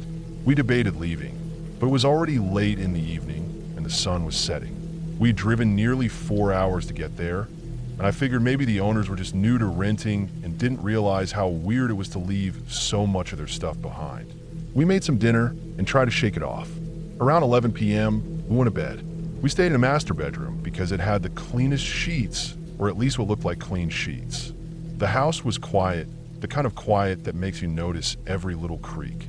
I fell asleep after a while, but I kept waking up in short stretches. Something felt off, like the air wasn't right, like we weren't actually alone. Around 2 in the morning, I woke up again. I couldn't tell if it was a sound or a feeling that woke me, but I was wide awake. The hallway was dark, but light from the street light outside filtered through the blinds. I sat up and listened. At first, I didn't hear anything. Then, I heard something soft like shuffling. Not footsteps exactly, but something close. My girlfriend was still asleep beside me. I quietly got up and walked to the door. The floor creaked under me. I stood there for a moment and looked down the hallway. One of the doors was locked. It had been locked when we arrived. I thought it was maybe a supply closet or something the host didn't want us to access. But now I saw a shadow under that door. The kind of shadow you get when someone is standing right behind it. At first I thought maybe it was just my eyes adjusting, but then I saw it clearly, 2 adult-sized feet, just standing there, unmoving, directly on the other side of the locked door. I didn't know what to do. I held my breath and backed up into the bedroom. I didn't want to wake her up and scare her without knowing what was going on. I sat on the edge of the bed, staring at the hallway, and that's when I heard it, faint but clear, the sound of breathing. Someone was behind that door listening. I stayed up until the sun came up. I didn't sleep. Around 6:30 in the morning, I heard a door creak open somewhere in the house. I thought maybe someone was coming out of that room, but the sound came from below, like from the basement. I didn't even know there was a basement when we got there. We hadn't seen a door to it, but now I realized it was probably behind the kitchen where we didn't look carefully. I stood up slowly and peeked through the blinds in the bedroom window. The backyard was quiet for a moment. Then I saw a man, an older man, probably in his 70s, walk out into the backyard barefoot. He was wearing loose clothes and started doing Tai Chi in the grass. Calm and slow, like it was completely normal. That was the moment it all clicked for me. This wasn't a rental. The family was still living here. Not just leaving stuff behind, but actually living here while we were. That locked door wasn't a storage room. Someone had been inside, listening to us. Maybe they even slept there, and there was clearly someone in the basement. The man outside had come up from there, which meant they were downstairs all night while we were sleeping. And none of that was in the listing. I went back to the bedroom and woke my girlfriend. I told her we needed to pack up and leave right away. I didn't tell her everything until we were in the car. I just said the place fell off and I didn't want to stay another night. We packed in under 10 minutes. The man was still doing Tai Chi as we walked out with our bags. He didn't even look at us. We drove out without saying a word to anyone. I messaged the host through the app and said we were checking out early. I didn't go into detail. I just said something came up and we couldn't stay. We drove all the way back to the city in silence. Later that day, I tried to pull up the listing again and it was gone, like completely deleted. I searched my email for the link, clicked it, and it said this listing is no longer available. I reported what happened to Airbnb, told them everything in a long message. They responded with a generic apology and said they'd look into it, but I never heard anything again. To this day, I still don't know who that family was or why they listed their home as a rental while still living in it. I don't know if they were just desperate for money or if it was something worse. All I know is we weren't supposed to be there. We were intruding and they were watching us the entire time.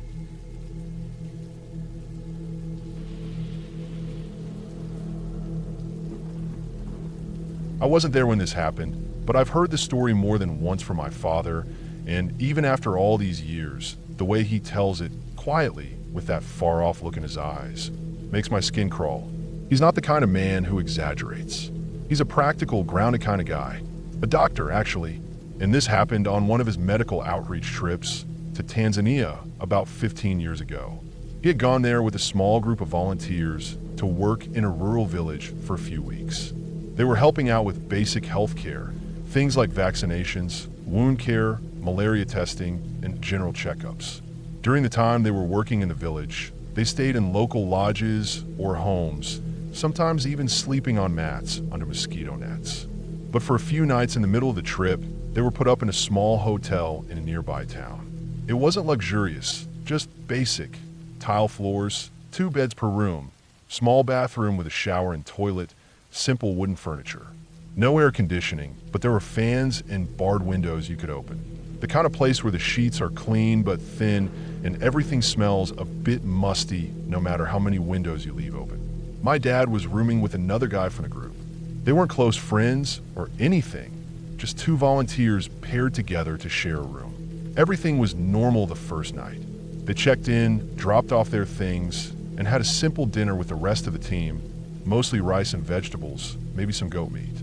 They were tired from a long day in the village, so they went to bed pretty early. My dad remembers the hum of the fan, the soft buzz of mosquitoes bouncing off the netting, and the faint sound of street dogs barking in the distance. Then, around 3 or 4 in the morning, he woke up. The overhead light was on. His roommate was sitting on the edge of the bed, hunched forward, hands clasped tight, like he was praying. He looked pale and rattled, like he'd just been pulled out of a nightmare. My dad asked if everything was okay, but the guy didn't say anything. just kept mumbling under his breath and rocking slightly.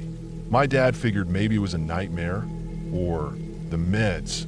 Most of them were taking anti-malarial tablets that sometimes caused vivid dreams and even hallucinations.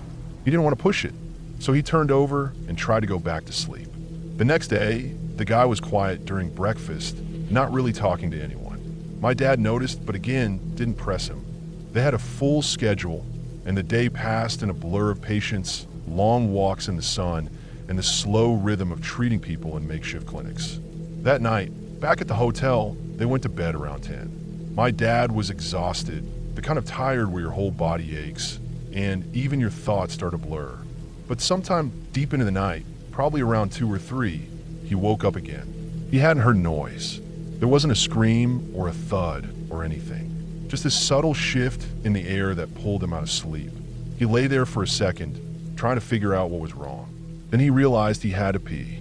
He pushed the mosquito netting aside, slipped his feet into his sandals, and walked to the bathroom, the floor tiles cold underfoot.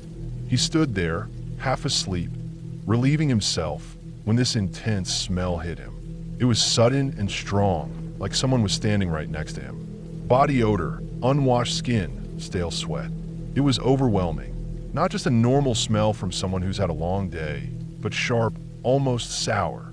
And it stood out because everyone on the medical team was from the US and generally used deodorant daily, even in the field. The smell didn't make sense. He turned around slowly, the hair already standing up on the back of his neck, and there in the doorway was a woman. She was just standing there, her body shaking slightly, like a shiver that never stopped, and her eyes were rolled up in her head, locked onto the ceiling. She didn't move or make a sound, just stood there, barefoot, wearing a simple dress, her hands hanging loosely by her sides. My dad says he froze. His first instinct was that maybe she was mentally ill or in some kind of medical distress, but that didn't explain how she got into the room. The door had been locked. The windows were barred. There was no balcony, no open window, and they were on the second floor. He looked at her for a second or two, long enough for his brain to catch up to what his eyes were seeing, then turned to the sink in a moment of confusion, not sure whether to call out or just run. When he turned back, she was gone. Just gone. There was nowhere for her to go, but she wasn't there anymore. He went back to bed, shaken and unsure of what had just happened.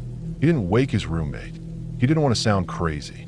He lay down, facing the wall, and tried to convince himself it had been a dream or a waking hallucination, maybe a side effect from the anti-malarial meds. But as he started to settle down, the smell came back. Slowly this time, creeping into the room like smoke. That same sharp, stale body odor. He turned over, heart pounding in his chest, and there she was again, lying on the bed next to him, flat on her back, her body stiff and still, eyes fixed on the ceiling just like before. Same dress, same shaking, same smell. My dad says his chest locked up. He couldn't move. He closed his eyes for a second, not wanting to see her anymore. And when he opened them again, she was gone. The bed was empty. He didn't sleep after that. He just lay there, staring at the ceiling, listening to every sound the building made. The hum of the fan, the creak of wood, the faint noise of dogs or crickets outside. He never heard footsteps, never heard a door open, but that smell lingered for hours. In the morning, he sat through breakfast, quiet, trying to convince himself it had been a dream. Maybe the pills. Maybe he had fallen asleep on the toilet and imagined the whole thing. But as they were packing up to leave the hotel, his roommate looked at him and said in a low voice, "She was here last night, wasn't she?" That's when my dad knew it hadn't just been in his head. The roommate had seen her too. He'd seen her the night before as well, which explained why he'd been praying in the middle of the night. They didn't talk about it after that, not during the rest of the trip, not on the flight home. And for years my dad didn't even tell anyone in the family about it. It wasn't until I was in college and we were talking about strange travel experiences that he told me the full story. He said he's never seen anything like that since. And he's been all over rural South America, Southeast Asia, the Middle East. That woman, whoever she was or whatever she was, never showed up again. And maybe it was the medication. Maybe it was exhaustion or the unfamiliar environment or something about the hotel itself. But what's always stuck with him is the fact that both he and his roommate saw the exact same thing. Same woman, same eyes, same smell, same shaking. Neither of them ever found an explanation, and maybe there isn't one.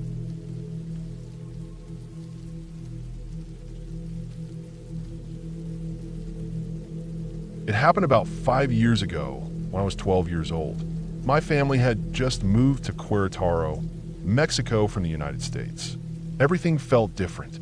The streets, the smells, even the way the air felt on my skin. I remember those first few months being confusing and uncomfortable. I missed my old friends, my school, even the cold weather. But we had to move. My dad had lost his job in the States, and things had gotten tight. So we packed up and left. We didn't have a place of our own when we got to Mexico. My grandma offered to let us stay at her house for a while, and we ended up living there for about 2 years. Her house was in a rough part of town, the kind of place where people didn't go out too late at night, and you always had to watch your back, even during the day. The streets were narrow and full of potholes. Old walls lined the sidewalks, stained from years of weather and graffiti. The streetlights barely worked, and the ones that did gave off this weak orange glow that made everything look blurry and strange. My mom never felt safe leaving the car parked outside the house, even for a few hours. So she paid a guy who ran a makeshift parking lot 2 blocks away. It wasn't really a proper lot, just a fenced-off patch of concrete behind an old warehouse. The guy who watched over it lived in a little shack next to the gate. It was cheap, and it kept the car safe. But it meant every morning, around 5 o'clock, we had to walk those 2 blocks in the dark to go get the car and drive to school. I remember those walks well. The streets were always empty. You'd hear dogs barking in the distance or the occasional car passing by. The air was cold and damp that early in the morning, and everything felt kind of still, like the world was holding its breath. My mom always held my hand tightly. My little brother usually stayed behind with my dad until it was time for them to leave later. One morning, about 6 or 7 months after we'd settled into Grandma's place, something happened. Something I've never been able to explain. We left the house like usual, quietly slipping out through the rusty gate in front. My mom locked it behind us, and we began walking down the narrow sidewalk. The street was completely empty. Not a single car, not a single person, just the sound of our footsteps and a few crickets chirping somewhere. The sky was still pitch black, but the faintest hint of blue had started creeping in. It was that weird in-between time, not quite night, not quite morning. As we reached the halfway point between the house and the parking lot, my mom suddenly stopped walking. I took another step forward before I realized she wasn't next to me anymore. When I turned to look at her, I could see her face clearly even in the dim light. Her eyes were wide open, her mouth slightly parted. She didn't say anything. She just stood there, frozen, like she was trying to listen to something very carefully. I looked around confused. I didn't hear anything. No footsteps, no voices, nothing. Just the wind moving lightly through the trees. Then my mom slowly raised her arm and pointed toward a tree across the street. It was a small tree, not more than 10 meters away. I followed her hand and squinted. At first, I didn't see anything, just the trunk and some low branches. But then I saw it. Something peeked out from behind the tree. It was small, maybe the size of a child. It leaned out slowly, as if trying to get a better look at us. At first, I thought it was a kid playing around, maybe someone from the neighborhood. But there was something off about the way it moved. Something unnatural. Its skin was pale gray. It looked smooth, almost rubbery, like the surface of a balloon. Its head was too big for its body, round and hairless. It had 2 huge, dark eyes, completely black, no whites, no pupils. Its ears stuck out in a pointy way, kind of like an elf from cartoons, but thinner and longer. It had no clothes, but it wasn't exactly naked either. It looked like its whole body was one uniform color and texture, like it didn't need clothes in the first place. It didn't make a sound. It didn't move like a person. It tilted its head slightly, like it was curious, studying us. And then it vanished behind the tree again. A second later, it peeked out once more, this time a little farther, like it was teasing us or trying to see how close it could get without us running. My whole body felt frozen. I didn't say anything. I didn't breathe. I just stared. Every instinct I had was telling me that whatever I was looking at wasn't human. It wasn't a costume. and it wasn't a dream. Then all at once, my mom grabbed my hand and started pulling me in the opposite direction. She didn't say a word, but she walked fast, dragging me with her. I looked over my shoulder and saw the thing peek out one last time. Then it darted back behind the tree and took off running in the opposite direction. Its movement was fast, way faster than any human could run, and completely silent. It didn't make any noise as it ran off into the shadows. We took a longer route that morning, going around a few blocks to get to the parking lot from the other side. The whole time, my mom didn't say a word. She just gripped my hand tightly and kept glancing behind us. I didn't sleep much that night. I lay awake, staring at the ceiling, trying to tell myself I imagined it. That maybe it was just a stray kid in a weird mask. But deep down, I knew it wasn't. For years, we never spoke about it. It felt like one of those things you convince yourself didn't happen just to make it easier to forget. But I never really did. That image, the way it looked, the way it moved, it stayed burned in my head. Then a few years later, when I was around 15, I was reading random stuff on the internet. I started looking into strange sightings, aliens, government cover-ups, just out of curiosity. I wasn't really expecting to find anything serious. But then I came across an image in some obscure forum. It was a drawing, not a photo, but it looked exactly like the thing I saw. Same gray skin, same huge black eyes, same pointy ears, same small frame. The person who made the post described seeing something similar in a forest in South America years ago. They said it wasn't a gray like in movies. This one was different, almost childlike, but with a sense of intelligence in its eyes. I sat there, staring at the screen for a long time. I hadn't told anyone about that morning, not even my friends. It felt too weird, too hard to explain without sounding crazy. But seeing that image made me realize I wasn't alone. Someone else had seen it, or something like it. To this day, I have no idea what it was. I never saw it again. We moved out of my grandma's place the next year to a better part of town. Life went back to normal. I finished school. I got older, but I never forgot that morning. I don't tell this story often. Most people would just laugh or shrug it off. But I know what I saw. It wasn't a dream. It wasn't a shadow. It wasn't a kid playing games. It was real, and whatever it was watching us.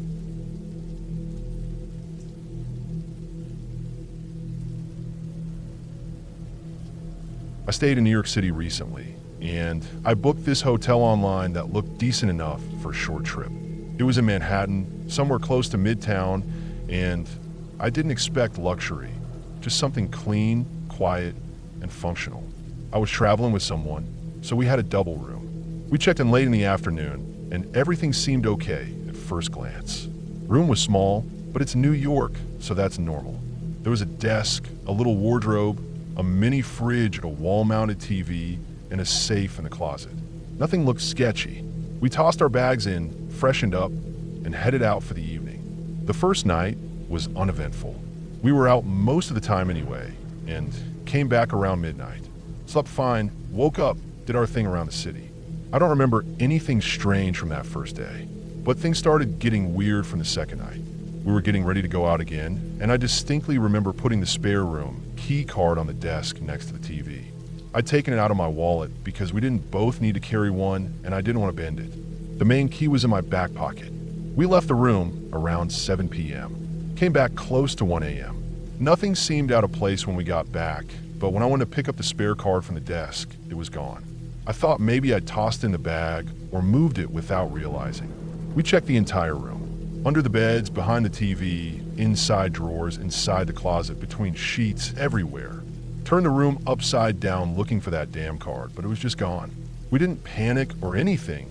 It's just a card, but it was weird. There were no signs that housekeeping had come in that day. Do not disturb tag was still on the handle. And even if someone had come in, why take just one key card? Next morning, we went downstairs to let them know, and they gave us a replacement. They didn't seem surprised or bothered, like it was routine. Maybe it happens more often than I thought. We went back to the room and moved on, but the small stuff kept piling up. A couple hours later, I tried to open the safe. I put all our cash and some travel documents in there the day before, just to be careful. I was 100% sure of the code I used, but when I put it in, it flashed red and said error. I tried again. Same thing. I even tried the code backwards, just in case I made a stupid mistake, but no luck. The hotel sent someone up from maintenance after he called. The guy had a master key or some override device. He didn't say much, just opened it, looked at us like we were idiots who forgot the code, and left. Our stuff was all there, nothing missing, but it felt off. Like something had changed. I didn't want to leave the cash in the safe again after that. We took it all out and split it between our bags. Later that night, we came back late again. Around 1:30 a.m. this time. Tried to get into our room, and the key card didn't work. Both of them, the new replacement and the one we've been using all day. They just blinked red. We tried them on and off for a few minutes, kind of frustrated, but not thinking too much of it yet. Sometimes hotels glitch. We went back downstairs to the front desk. The guy there was different from earlier in the day, maybe a night shift worker. Didn't seem too interested in our issue, but reprogrammed the cards anyway. When we got back upstairs and tapped them again, the green light came on and the door unlocked like normal. We thought it was fixed, but when I pushed the door open, it only opened about 2 inches and then stopped with a soft thud. It was that little metal swing latch, the kind that you flip over from the inside for extra security. It was latched from the inside. We both stood there in the hallway for a second, confused.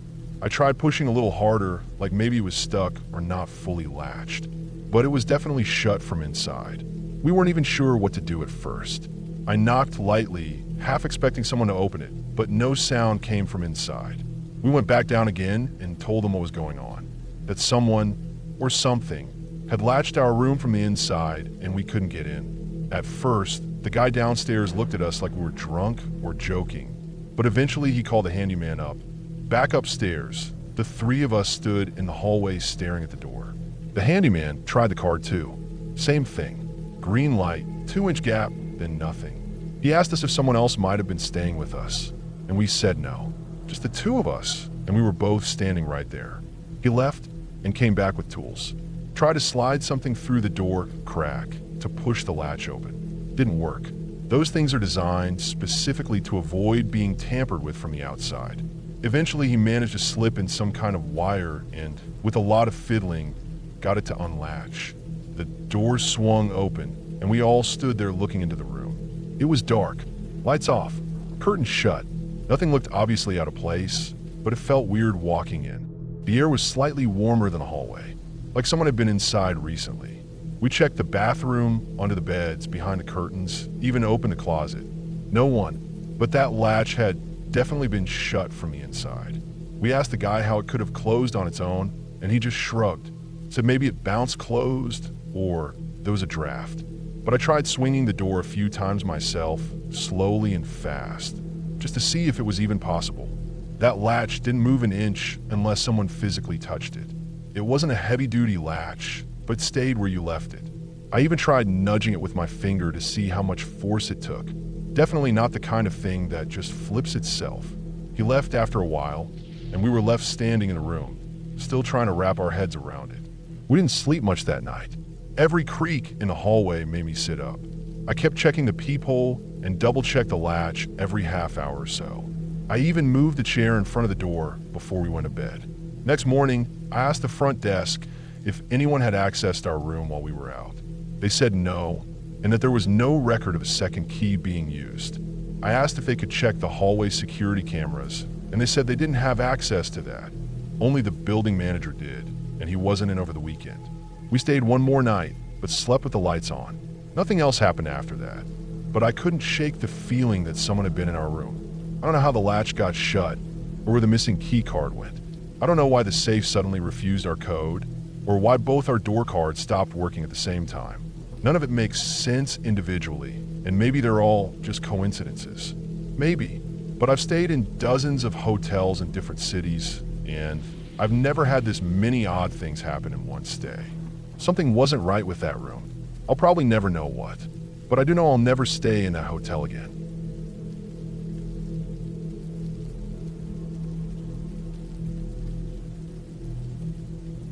When I was around 8 or 9, we lived in a quiet neighborhood tucked away in a cul-de-sac, the kind of place where every house looked the same and nothing much ever happened. It was the type of neighborhood that felt like its own little world Just one long loop of houses surrounded by thick trees and fences that seemed too tall for how low the houses were. Our house was near the back of the street, backed by an enormous backyard. To a kid, it felt like a field. You could run full speed for what felt like forever and still not reach the fence at the very end. There was one corner of that yard, though, the back right side, where none of us ever went. Even our dog avoided it. He would run around the yard, bark at birds, chase squirrels, but if a ball rolled too far in that direction, he'd stop short, whine, and wait for someone to get it. That part of the yard always felt off. Not just scary in the way kids get scared of shadows, more like your skin tightened up as you got closer, like something was watching. There was a rusted flat trailer sitting in that corner, the kind you use to tow dirt bikes or lawn equipment. It looked like it had been there forever. One of the tires was sunken halfway into the ground, and weeds had grown up through the metal bars. I don't know why we never moved it. It had no use, no purpose, and yet it stayed. My dad used to say he'd haul it off someday, but he never did. Inside the house, my two younger sisters shared a bedroom. They were about 2 and 4 years younger than me. Every once in a while, they'd leave their room and come sleep on the floor in mine. They said they saw weird lights in their room at night. I didn't think much of it. My parents told them it was just the glow of the street lights bouncing off the windows. That made sense to me. It was a small neighborhood, and the street lights were tall and bright. They looked orange through the curtains. Still, they kept coming into my room, whispering to each other, dragging their blankets in like ghosts. Nothing really happened, not for a while. Life went on. School, TV, backyard play, sleep. But then one night I woke up, not from a sound or a bad dream, just this strange, heavy feeling. The kind of feeling where your whole body is suddenly awake before your mind even realizes it. I remember my eyes were already open. The room was mostly dark, but there was enough light leaking in from the hallway night light that I could see the shape of the doorway. And there was someone standing in it. Just standing. Not moving. Just this solid, tall shadow. There was one small red light, like the cherry of a lit cigarette, glowing near the figure's face. Both my parents smoked. That was the first thing that came into my head. Maybe one of them had come in to check on me and was having a cigarette, but they never smoked indoors. Not once. Still, I sat up in bed, rubbed my eyes, and said, "Mom? Dad? Nothing." And just like that, the figure was gone. The red light was gone.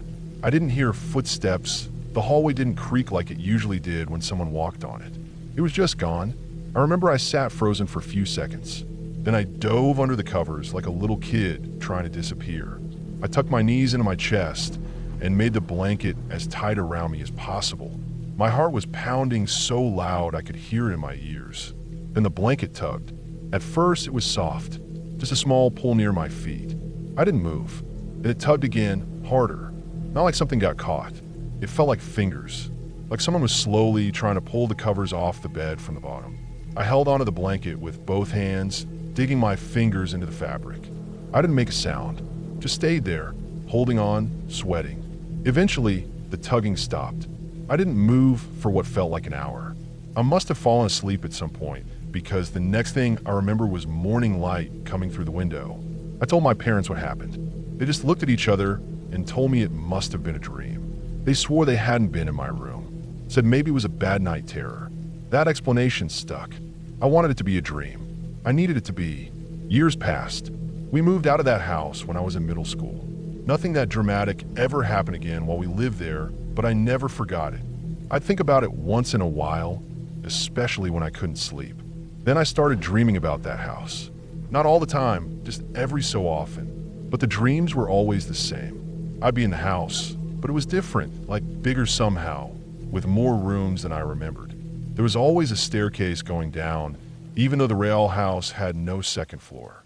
In the dream, I'd go down those stairs into the den area, which was this small garage-turned living space off the kitchen in real life. In the dream, though, the den had this corner that was just pure blackness, like looking into a hole that swallowed light. I knew that if I stepped too close to it, something would pull me in. I never saw what it was, just felt it. Sometimes in the dreams, I try to run out of the house and go to the neighbors, but the other houses weren't safe either. They felt just as wrong. I always woke up sweating, heart racing, but I never told anyone about those dreams. It just felt stupid to bring it up. That was until one night years later. I was visiting my mom and one of my younger sisters. She was the one who used to crawl into my room with a blanket when we were kids. We were having wine in the kitchen, just talking about old times, and somehow that house came up. My sister got quiet and said she still had dreams about it too. I asked her what kind of dreams. She said there was always this staircase that didn't exist leading down into the kitchen. The cupboards would slam open and shut by themselves. And there was always a man standing near the den, just watching her. She never saw his face. I felt sick because we had never talked about those dreams before. Not once. And yet hers were almost exactly like mine. The staircase, the den, the man, the wrongness of the place.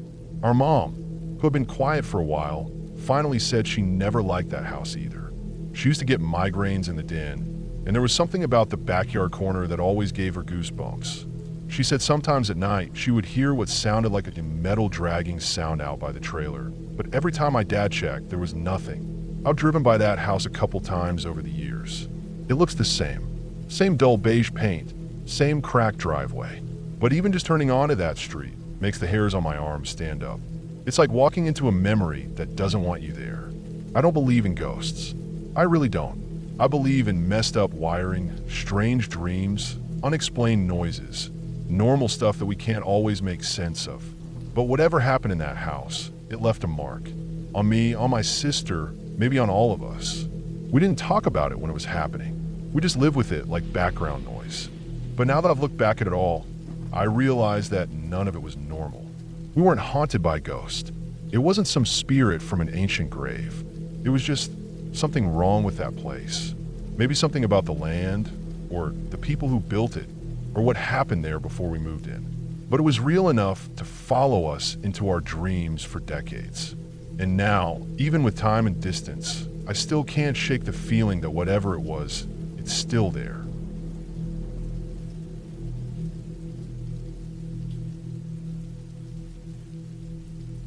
It started on a random Tuesday afternoon. I was driving home from work. The same route I always took, the same streets, the same turns, nothing unusual. It had been a long day at the office, back-to-back meetings, a headache that just wouldn't quit, and I hadn't eaten anything since breakfast. I remember thinking I'd stop by the small grocery store near my apartment to grab something quick for dinner.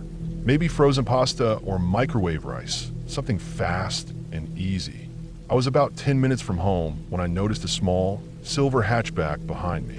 Nothing strange about that, except it had been tailing me pretty closely for the last few turns.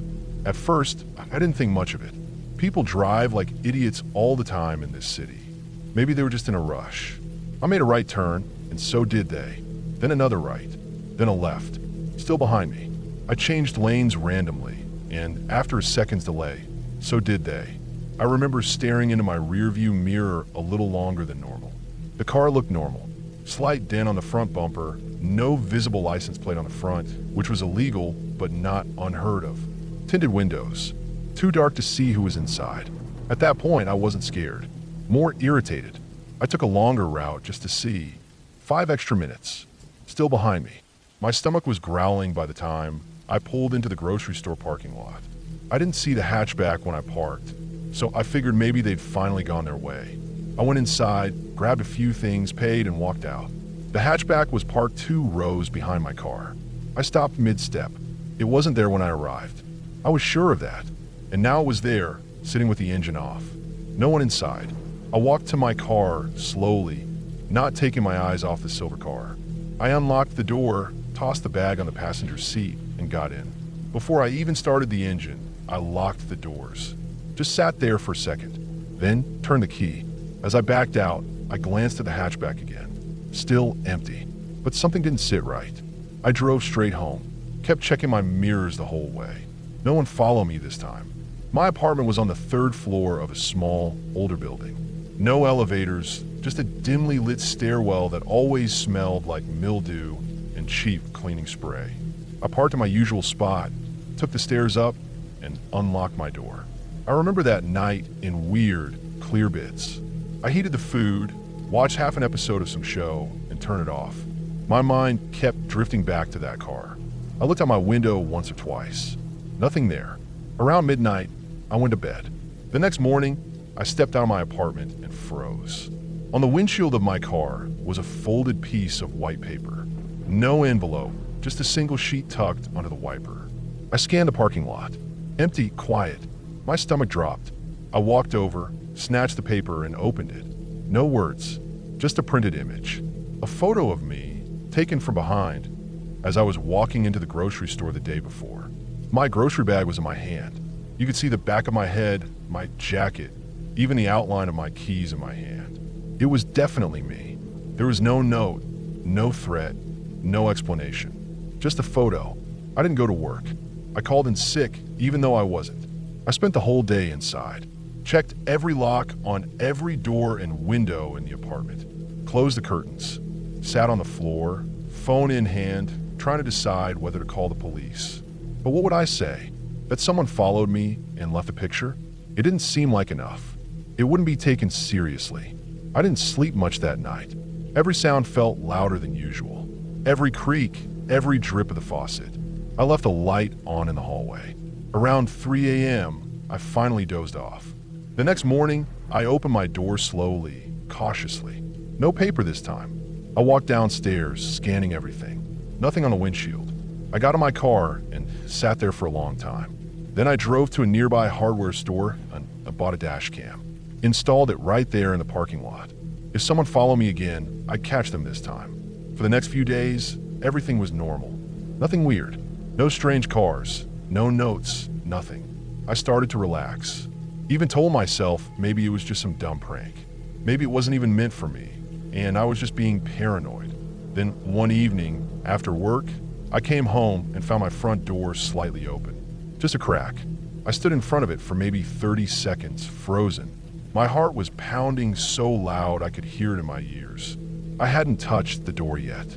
I backed away slowly and went back to my car. Sat there and thought. Then called the police. They arrived 20 minutes later. 2 officers. I waited in the car while they went up and checked everything. They said the place was empty. Nothing stolen, no signs of forced entry. But someone had definitely been inside. A kitchen drawer was half open. My bathroom cabinet door was hanging loose. My bedroom closet light was on, and I never leave it on. The officers looked around, shrugged, and said maybe I left it unlocked. I knew I hadn't.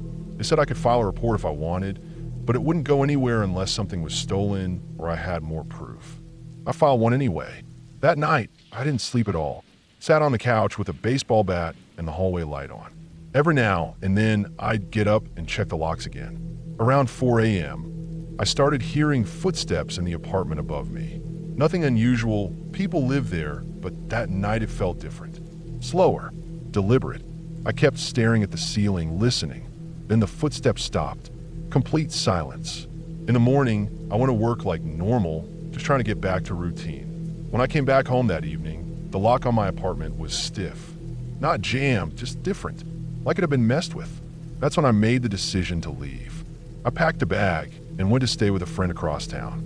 Told her it was just for a few days while my place got fumigated. I didn't tell her the real reason. Back in my apartment 2 days later, I found another paper under the doormat. This time it was a USB stick. I didn't plug it in right away. I stared at it for a while, unsure what to do.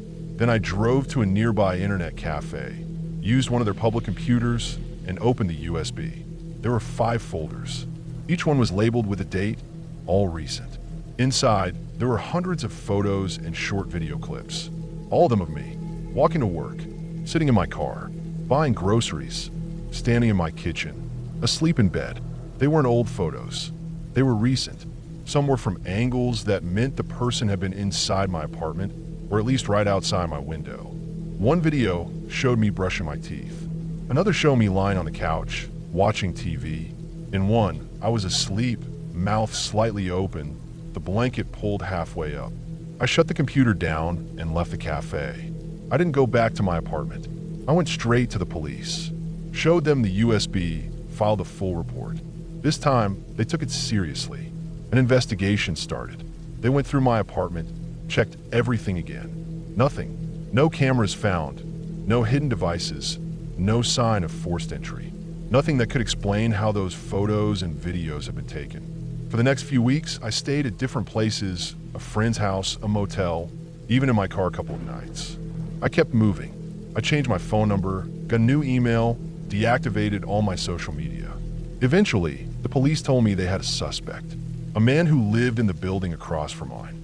He had a criminal history, mostly stalking and trespassing. They got a search warrant and found a whole setup in his apartment. Telephoto lenses, wireless cameras, hacked Wi-Fi footage. He'd been watching me for months. They arrested him. The court process took months, but eventually he was charged. I didn't have to testify.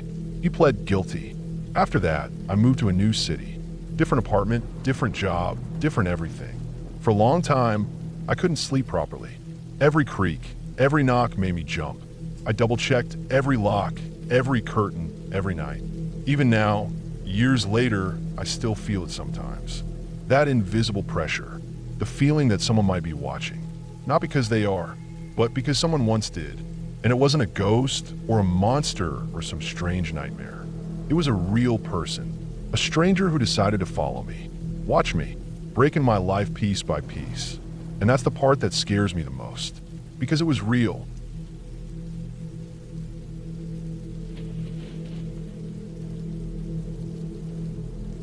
Six years ago, when I was 19, I stayed the night at my two best friends' house.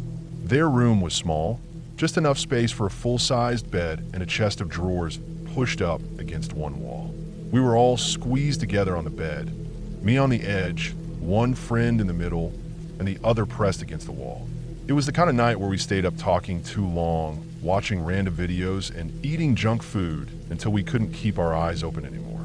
I remember the ceiling fan humming above us and the soft orange glow of the streetlight coming in from the gap between the curtains.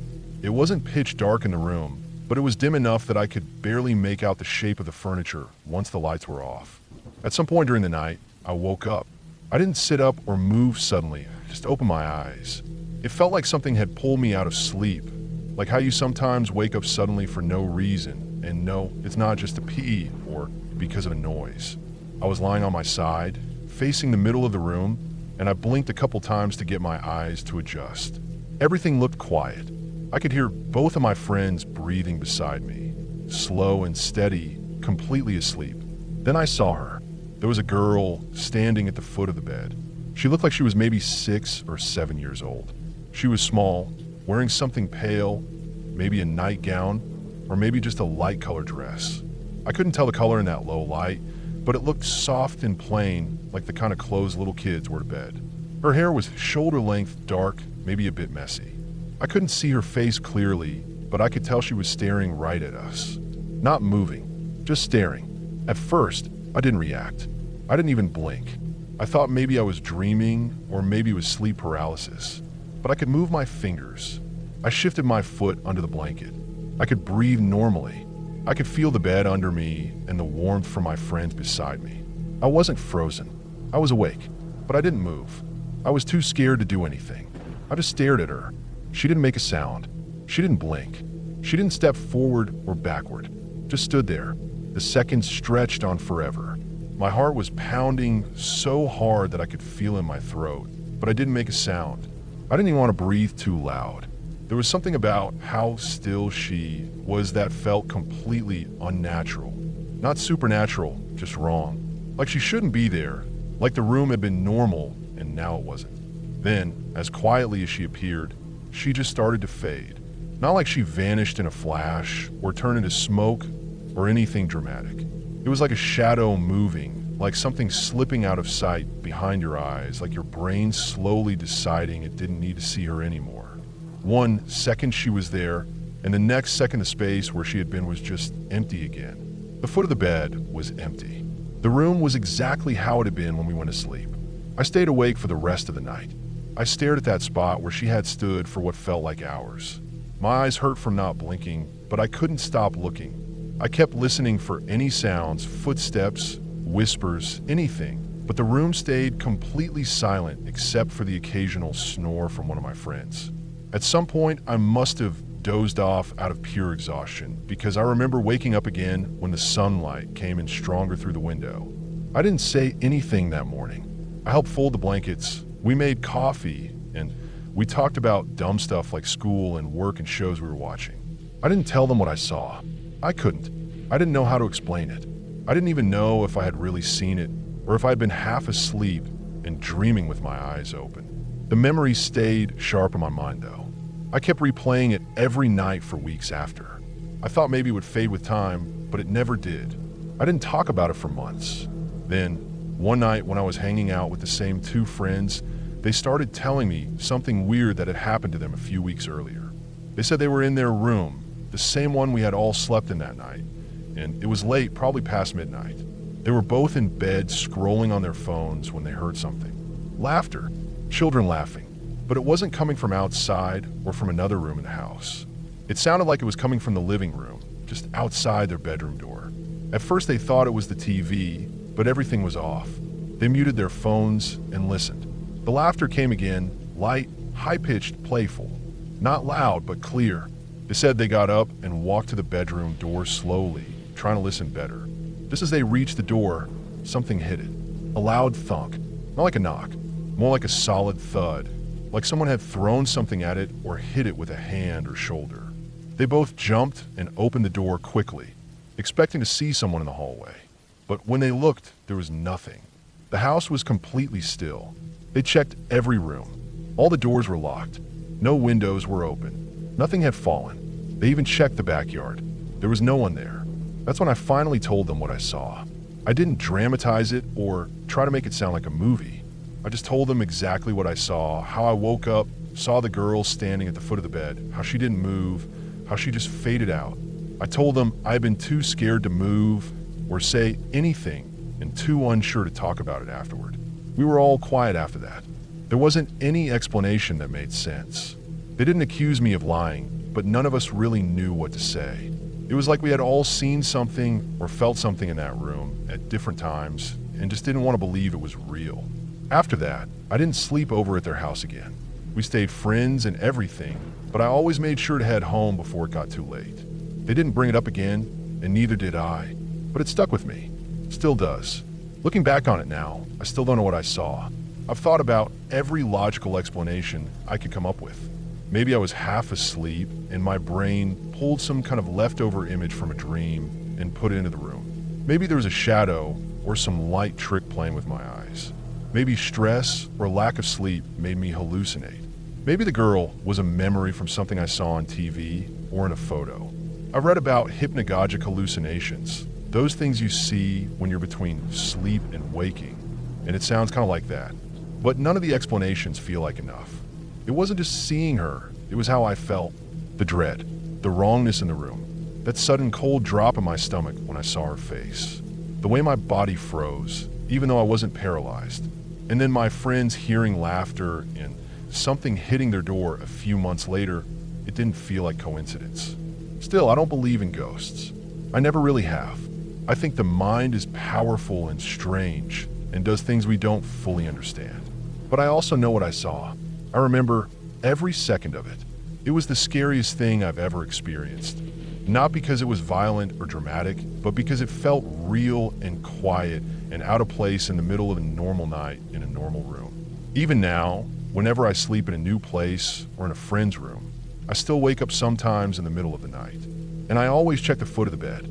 I never see anything, but I always look.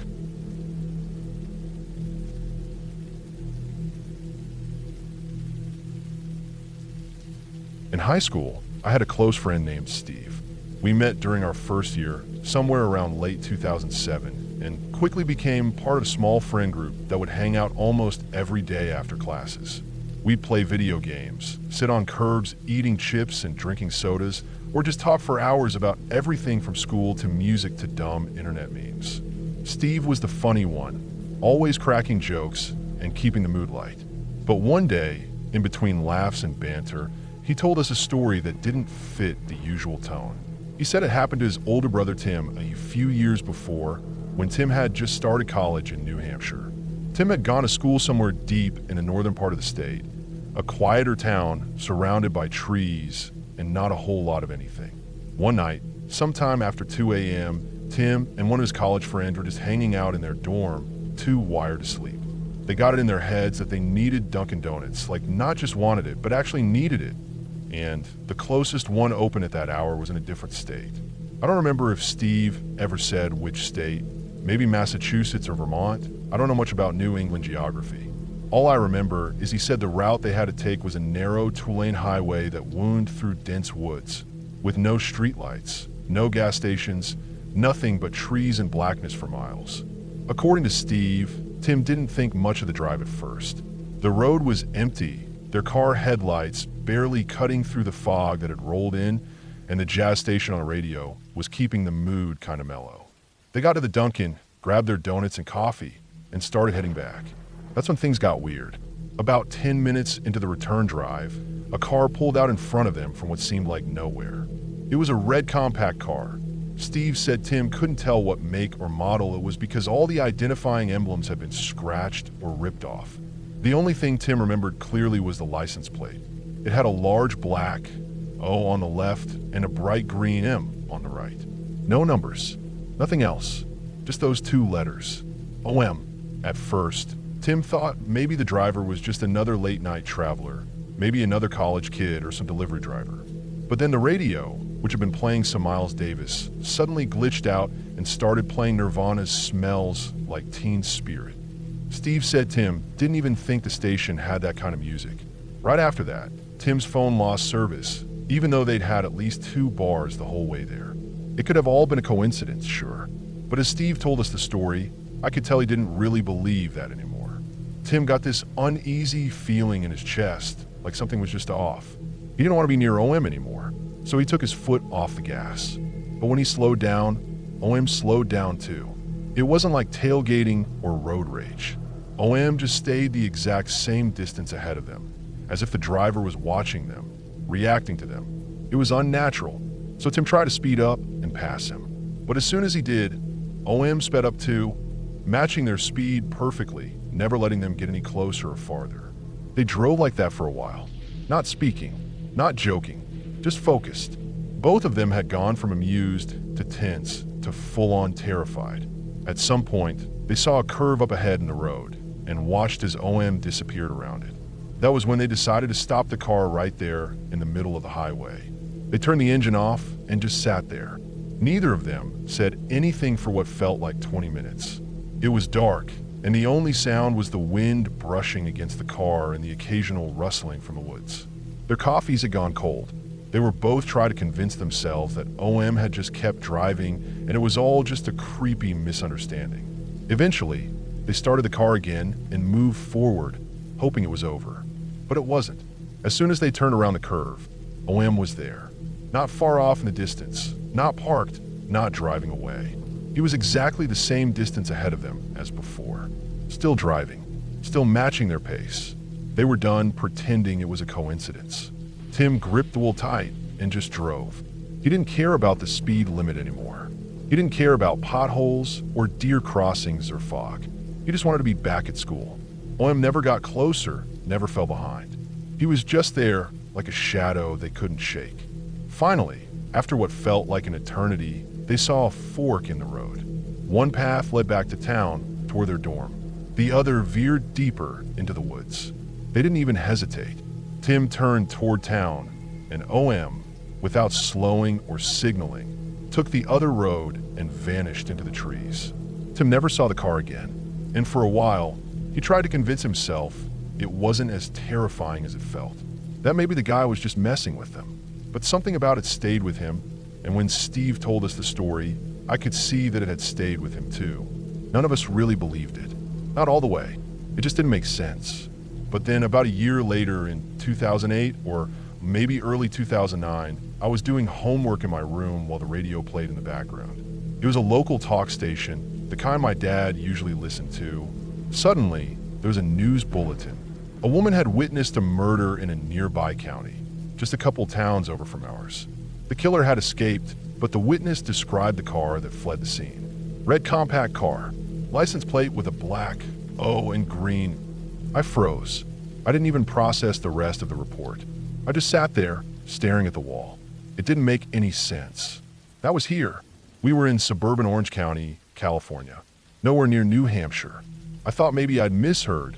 Maybe my brain was just playing tricks on me. But the next day at school, I saw Steve in the hallway. His face said it all. He had heard the same thing. Neither of us were crazy. One was real, and apparently, he was across the country. That changed something in me. I stopped finding the story funny or ridiculous. I started wondering how someone like that could exist, someone who drives around in a deliberately unmarked car, targeting random people on highways in the middle of the night. I figured the state hopping was to confuse police. Maybe he didn't kill often, or maybe he was just good at hiding it. I didn't know, but I started to believe he was dangerous. Then came the second epilogue, years later. It was May, I think, and our friend Blake had been out dropping off his girlfriend late at night. Around 2 a.m., same time as always. For some reason, he took the canyon route back home, a winding, isolated road with barely any lighting, surrounded by trees and steep rock walls. Partway through the drive, a car pulled in front of him. Red compact car, black O green M. Blake knew the stories. He knew better than to try and pass or slow down. He stayed back as far as OM would allow him, practically crawling through that canyon. The moment they reached the end of the canyon road, OM pulled a sudden U-turn and headed back into the dark. Blake went straight home. He told us later that he didn't sleep that night, and honestly, neither did I when I heard about it. That was the last time I heard about OM. I've spent years wondering who he is, why he does what he does. Is it just a game to him? Is he looking for something or someone? I don't know. I still drive late at night sometimes. And every time I'm on a quiet road with no lights and no traffic, I think about that car. I look in the mirror. I scan the lanes ahead of me. I wonder if OM is still out there, waiting for another turn in the road.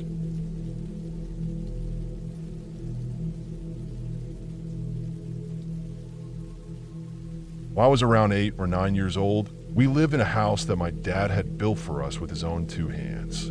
It sat in the middle of nowhere, somewhere in rural Indiana, surrounded by thick woods, cornfields, and long gravel roads that got swallowed by the trees. We had no close neighbors, just open land, a long dirt driveway, and silence.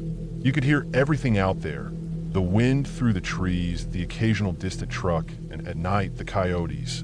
My parents ran a small custom furniture business from our home. My dad worked out in a shop behind the house, and my mom handled all the paperwork and client meetings. Every now and then, clients would come out to see the work or finalize orders, which meant that strangers would occasionally visit our little homestead. Most of them were normal, polite people. Some were eccentric, but nothing out of the ordinary until the day that man came. I still remember it clearly. It was cold out, maybe late fall or early winter. The trees were bare, and the sky had that gray, dead look it always got before snow. My mom had baked something, and the kitchen smelled like cinnamon. I was in the living room with my brother, trying to build a fort with the couch cushions when we heard tires crunching on the driveway. I looked out the window and saw a sleek black car with tinted windows pulling up. It didn't match anything we'd seen around here. No rust, no dents, just spotless and shiny. A man stepped out, dressed entirely in black. Black shoes, black coat, black wide-brimmed hat, and black sunglasses, even though the sun wasn't out. He moved slowly, almost too slowly, and kept looking around like he was checking every corner of the property. Something about him made my stomach feel strange. Not scared exactly, just cold.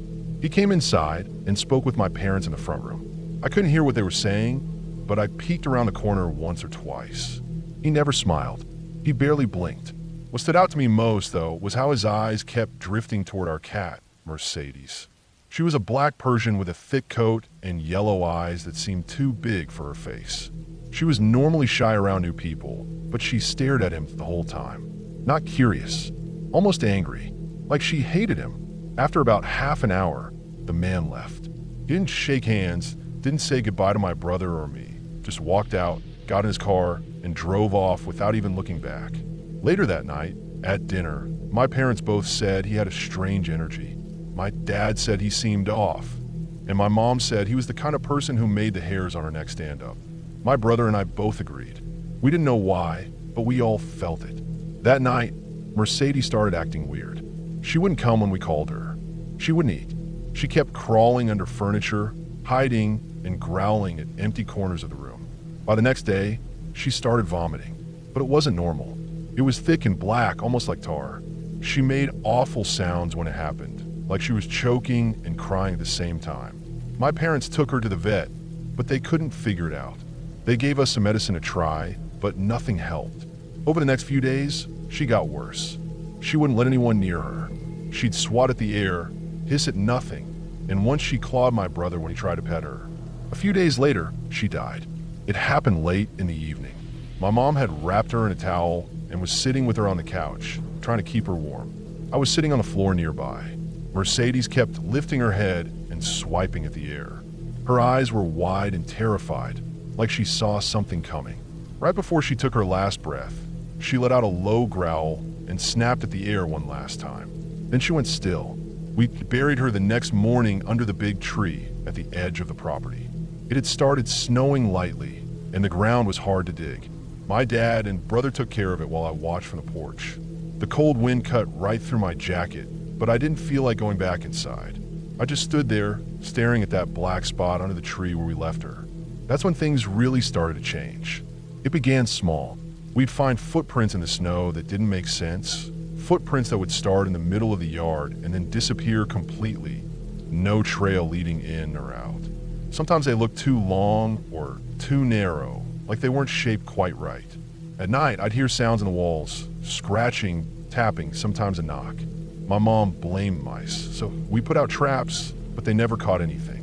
Wallpaper started peeling off the walls. At first, we thought it was the cold or humidity, but it wasn't consistent. One day we'd wake up and a whole chunk would be hanging loose like someone had clawed at it. My mom started acting different too. She was already sensitive to energy and stuff like that, but she became distant. She'd stare at nothing for long stretches of time. Once I found her crying in the hallway, staring at a blank wall. She wouldn't say what was wrong, just shook her head and walked away. I had asthma, but I hadn't had a serious attack in over a year. Not until one night, in the middle of all this, when it came back hard. That night, I was already feeling tight in my chest. My mom told me to sleep in their room so they could keep an eye on me. I made a little bed with blankets and pillows on the floor beside her side of the bed. Their room was a bit of a mess. There were boxes everywhere, stuff that hadn't been unpacked since we moved in. Family photo albums, gift wrap, old clothes. Most of it was pushed under the bed or stacked in the corners. At some point during the night, I woke up struggling to breathe. My chest felt like it had a heavy weight on it, and I couldn't catch my breath. I tried to call for my mom, but I couldn't get enough air. I remember seeing her wake up suddenly and scream. She jumped out of bed and tried to get to me, but something was stopping her. The boxes. Every single one of those boxes had been stacked up between me and the bed. Not just haphazardly either. They were arranged in a solid wall, like a barricade. There's no way they fell that way on their own. She had to push and shove and knock them over to reach me. When she finally got through, she gave me my inhaler and just held me while I gasped and cried. She didn't sleep the rest of the night. I could hear her pacing the room. She never told me what she saw. Not then, not ever. But I knew it was something. The look on her face was pure terror. Over the next few weeks, things didn't get better. My dad brought in someone from church to bless the house. My mom started burning sage. We rearranged furniture, added more lights, anything to make it feel less heavy. Little by little, the strange things slowed down. The noises didn't stop completely, but they got less frequent. The wallpaper stopped peeling. I didn't have another asthma attack for a while. We never found a reason for any of it. There was no mold, no bad wiring, nothing that could have caused hallucinations or health issues. The vet never figured out what killed Mercedes. The black car never came back. Years later, my brother bought the house for my parents. He lives there with his wife and kids now. They've mentioned hearing weird sounds at night, whispers, footsteps, things moving on their own, but nothing serious. Nothing like what happened that winter. I grew up to be a pretty skeptical person. I like to believe in logic, reason, science, but I've never been able to explain that year of my life. I don't talk about it much. I've told myself it was all in our heads, some shared anxiety or trick of the mind. Maybe it was just stress or grief after losing Mercedes. But sometimes, late at night, I still think about that man in black. The way he looked at our cat. The way everything changed after he left. And I wonder if maybe, just maybe, something came into our house with him. Something that never fully left.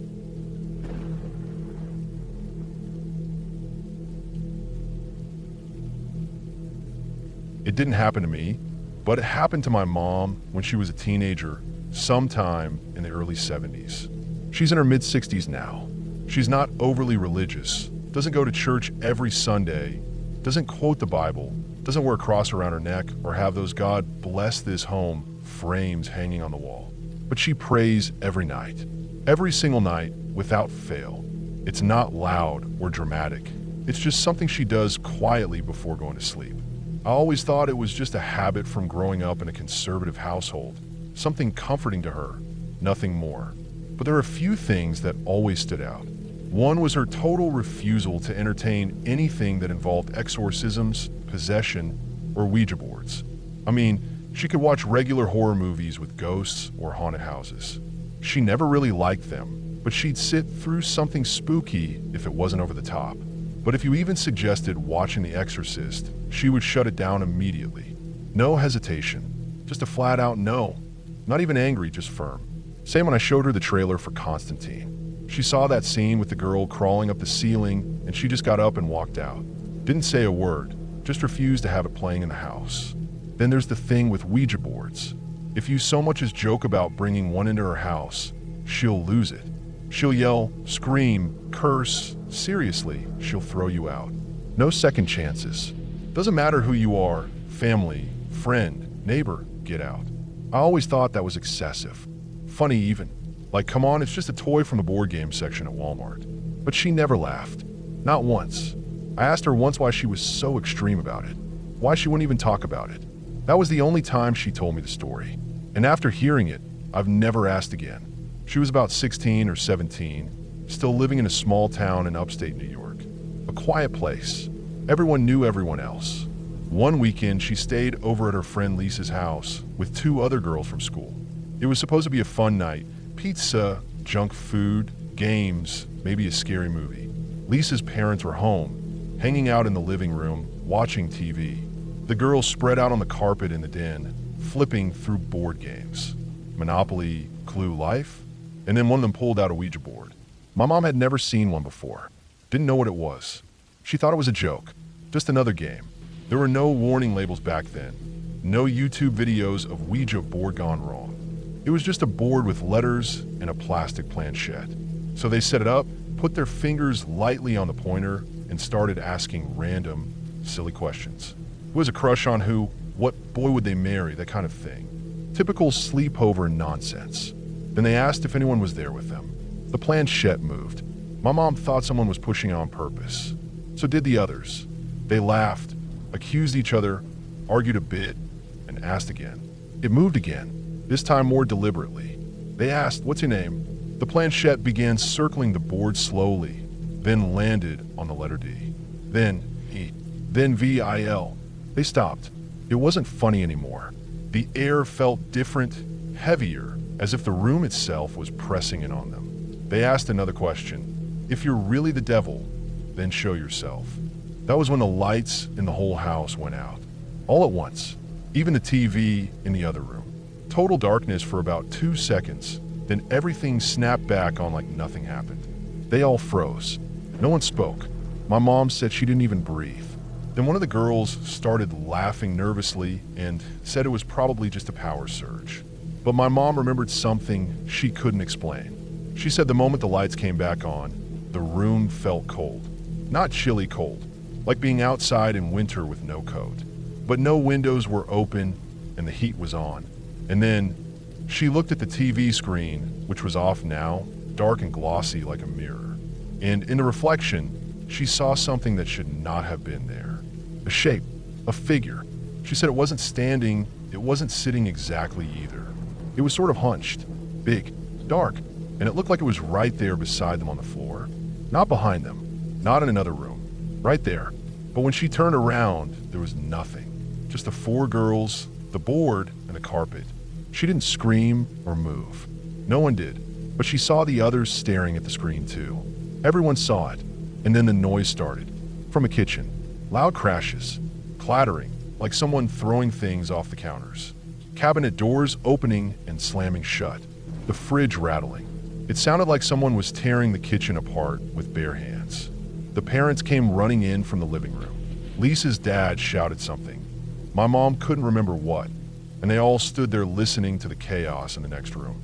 But when they went in, nothing was broken. Not a single thing was out of place. No pans on the floor, no drawers open. Everything was exactly where it should have been. They threw the Ouija board in the trash that night. Lisa's mom wanted to burn it, but her dad just stuffed it in a garbage bag and took it out to the bin at the end of the driveway. Nobody played games after that. The sleepover ended early. My mom slept on the couch with the lights on. So did Lisa and the other girls. They didn't even try to pretend they weren't scared. But it didn't end there. Around 3 or 4 in the morning, my mom woke up to a sound outside. She couldn't place it at first, just a distant clanking. Then she realized it was coming from above her, from the roof. It sounded like chains. Not the rattling of a keychain or a dog collar, but heavy chains being dragged or dropped. Metal hitting shingles. She sat up, trying to listen, thinking maybe it was a dream. But then she heard another sound. Growling. Low. Guttural. More than one. Dogs. Multiple dogs. On the roof. She stayed still. Frozen. Didn't move. The sound went on for what felt like forever. Sometimes the chains would jingle fast, like someone yanking them. Other times it would go quiet for a few seconds, then pick up again. Eventually, it stopped. Just like that. No footsteps, no fading away. Just silence. The next morning, she asked Lisa's parents if they had any neighbors with dogs that might have gotten loose. They looked at her like she was crazy. No one around here has dogs, they said. Then they looked at each other, kind of unsure, and admitted they had also heard the noise. Not just the chains, but the dogs too. They just hadn't said anything, thinking maybe it was a truck or something on the road. But it wasn't. It was too close, too real, and too high up. My mom left not long after that. She never went back to Lisa's house. She lost touch with those girls over the years. Moved away, got married, had kids. Life went on, but to this day, she won't talk about that night unless you really push her. And even then, she doesn't go into detail. She'll just say it was a mistake, something she'll regret forever. She truly believes they invited something that night. Not a ghost, not some silly spirit, something worse, something real, something that was just waiting for someone to call it. And honestly, after hearing that story in full, I believe her. Because every single time she told it, no matter how many years had passed, her hands would shake and her voice would go low, almost like she didn't want the house to hear her. And I swear to God, every time, I'd feel that same cold air she talked about, that same pressure, like the room was holding its breath. That's why I've never touched a Ouija board in my life, and I never will.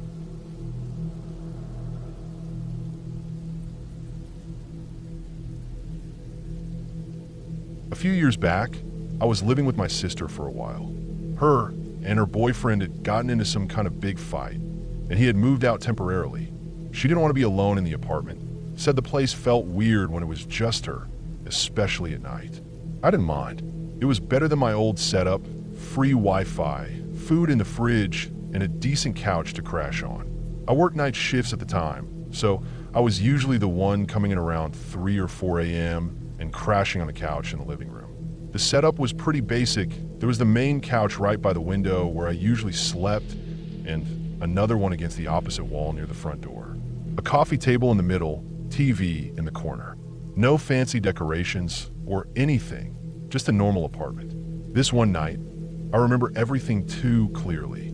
I gotten home late, even later than usual, must have been close to 5 in the morning. I didn't bother turning on any lights, just dumped my stuff by the wall and crashed straight on the couch like I always did. I remember being completely wiped out, the kind of tired where your limbs feel heavy and your brain starts skipping. I think I passed out the moment my head hit the armrest.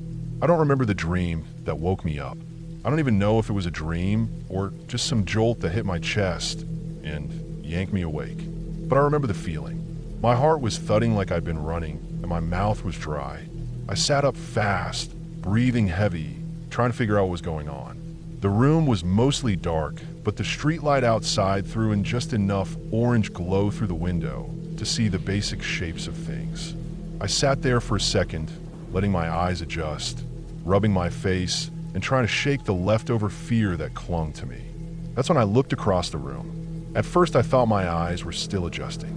There was someone sitting on the couch by the front door. I froze. I couldn't move, couldn't blink, just sat there staring. It wasn't moving either, just sitting there, still as stone. I thought maybe it was my sister's boyfriend. Maybe he came back without saying anything. But no, the shape was wrong. It was tall, too tall. The shoulders were wide and hunched slightly forward. And it wasn't just the shape, it was what it was wearing. This long, dark robe, almost black. The hood was pulled forward, and I couldn't see a face at all. It had its arms crossed tight over its chest, tucked into the sleeves. The longer I looked, the clearer it got. The sharp point of the hood, the way the fabric folded over itself like something heavy. I wasn't dreaming. I was awake.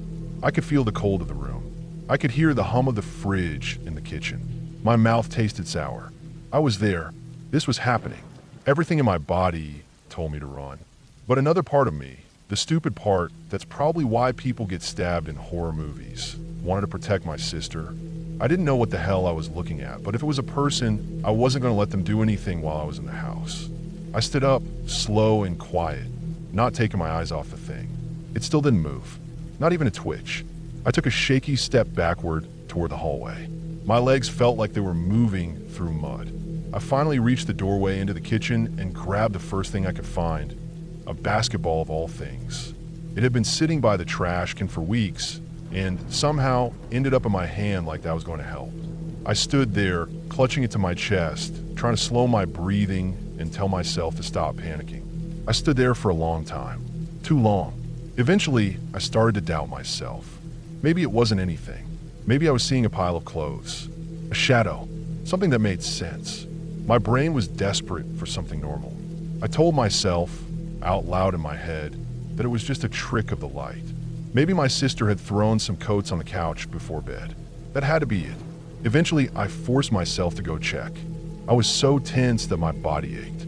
I moved through the hallway slowly, holding that stupid basketball tight enough to hurt my fingers. My bare feet made no sound on the tile floor. As I reached the edge of the living room again, I hovered there for a second. The couch was empty, nothing on it, not even a blanket. No coat, no hoodie, no dark clothes, just the bare cushions. I stared for a while, thinking maybe something fell off, slid to the floor.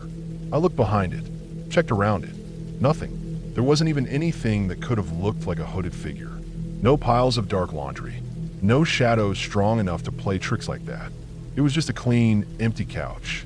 I stood there longer than I needed to, trying to make sense of it. I turned the light on. I scanned the whole room, looked at every corner, opened the front door just to see if the lock was still bolted. And it was. Everything looked exactly the way it should have. I didn't tell my sister. Didn't even hint at it. What was I supposed to say? Hey, I hallucinated a 7-foot-tall monk in the living room. I didn't want to freak her out, especially when she was already on edge about being alone. I didn't sleep well the rest of the week. I stayed up late with the lights on most nights. Some nights, I just sat on the couch, pretending to scroll through my phone while staring at that same empty spot. I never saw it again. Whatever it was, it never came back. Or maybe it was never there to begin with. A few months later, I moved back into my old place.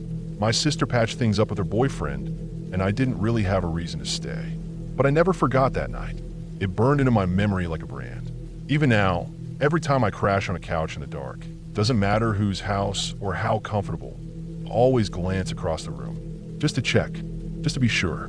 Because that night, I know what I saw. It wasn't sleep paralysis. I could move. It wasn't a dream. I woke up, walked, held something turn on lights. I know the difference. And the worst part isn't what I saw. It's that nothing was there at all.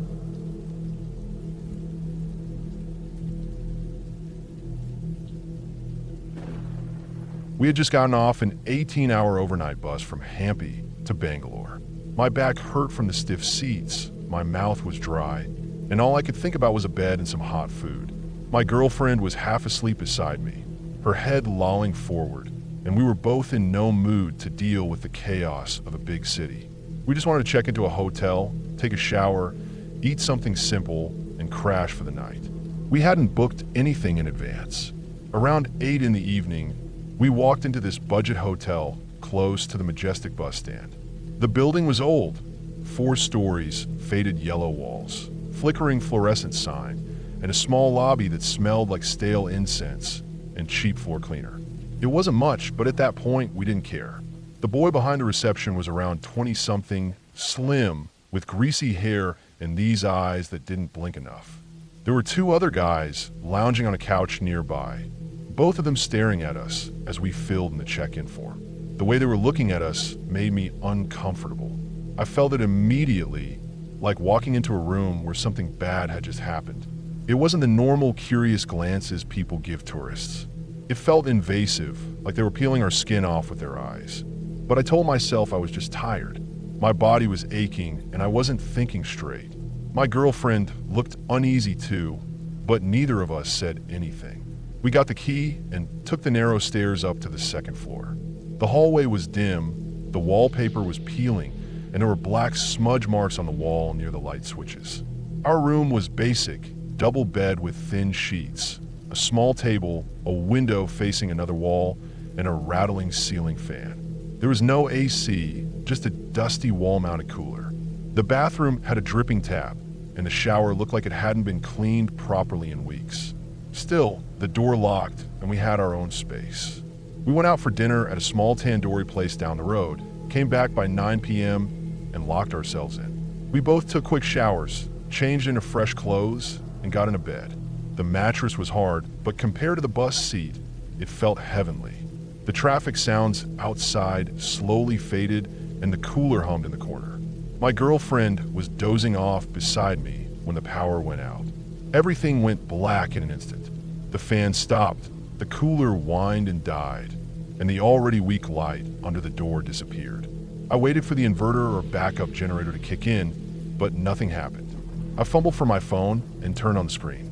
11:02 p.m. I got out of bed and tried the room phone to call reception, but there was no dial tone, just silence. Then I heard the door handle. It was the quiet rattle of metal, like someone trying it gently at first. My stomach tightened. I turned toward the door and stood still, listening. The handle moved again, this time more firmly. It wasn't a mistake. Someone was outside, trying to come in. I whispered my girlfriend's name, but she was already sitting up, wide-eyed, holding the blanket to her chest. I switched on my phone's flashlight and pointed it at the door just as the latch clicked softly. The door began to open. The person was slow, careful. They weren't kicking the door in. They were easing it open, inch by inch. My girlfriend screamed, and that shook me out of whatever shock I was in. I ran toward the door and slammed it shut with my shoulder, feeling the weight of someone on the other side. We struggled like that for a few seconds, me pushing, him pushing. I couldn't see his face, but he was strong. I slammed my knee against the wood, threw my weight forward, and managed to push the door shut. I locked it again, panting. We backed away from the door, breathing hard. I grabbed a chair and wedged it under the handle. My girlfriend was crying softly, and I just stood there, trying to process what the hell had just happened. 5 minutes passed, maybe more. It was dead silent, except for a dog barking faintly outside somewhere. We didn't speak. We just waited. Then we heard the key. It was unmistakable. That soft metallic click. Someone was turning a key in our lock. The door began to creak open again, slower this time. They were trying not to make noise, like they thought we were asleep or something. I ran up to the door again and started banging on it with both fists. "Get out!" I shouted. "Stop!" I was yelling so loud it hurt my throat. I kicked the bottom of the door and punched the top panel over and over. My girlfriend was calling someone on her phone.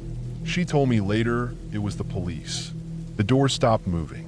I kept hitting it, kept screaming. I wasn't thinking about anything else. Just raw panic and fear and rage. I wanted whoever it was to know we weren't helpless. We weren't going to just lie there. Eventually, the footsteps retreated. We heard them go down the hallway. I stood by the door for a full 10 minutes, just holding it, leaning against it with my ear pressed to the wood.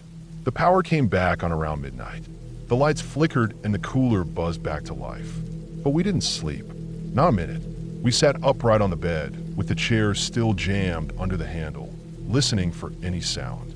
At around 2 a.m., someone knocked lightly. Once, then silence.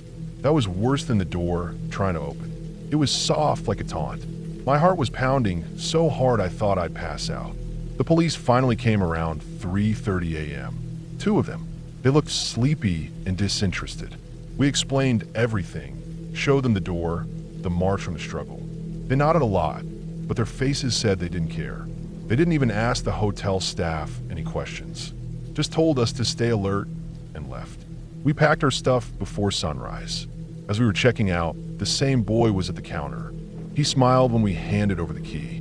His eyes didn't blink much. The other two guys were sitting in the same spot, still watching us. We walked out and got into an auto. As we pulled away, I looked back once and saw them standing in the doorway, staring. We moved to a different hotel on MG Road, an overpriced place with too much noise and too many lights, but we didn't care. We just wanted people around. We wanted noise, traffic, receptionists who weren't silently watching us like predators. We didn't talk much about that night, not for a while. But even now, when the power goes out unexpectedly or I hear a soft knock in the dark, my stomach drops. It's not fear of ghosts or spirits. It's worse. It's knowing someone real, someone with keys, someone who waits until you're asleep, might just be on the other side of that door.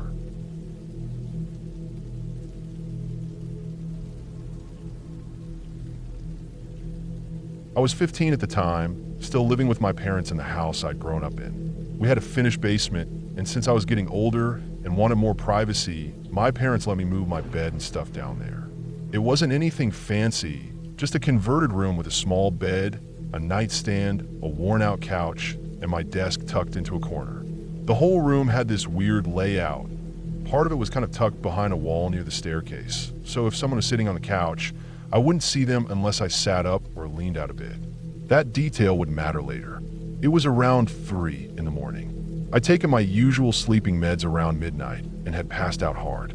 I don't remember what exactly woke me, but I became aware of this low moaning sound. Not like sleep talking, not like a creaking floor or the house settling. This was a deep, slow sound. It didn't register immediately. I was half asleep and groggy, my brain trying to figure out whether it was part of a dream or not. I lay there in the dark, blinking, trying to fully wake up.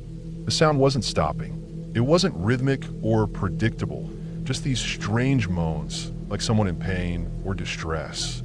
My first thought was that it was coming from outside, like maybe a cat or something got hurt, but then I noticed the direction of the sound. It was coming from inside the room, specifically from the couch, which I couldn't see from the angle my bed was in. At first, I didn't move. I just stared at the ceiling, trying to listen closely.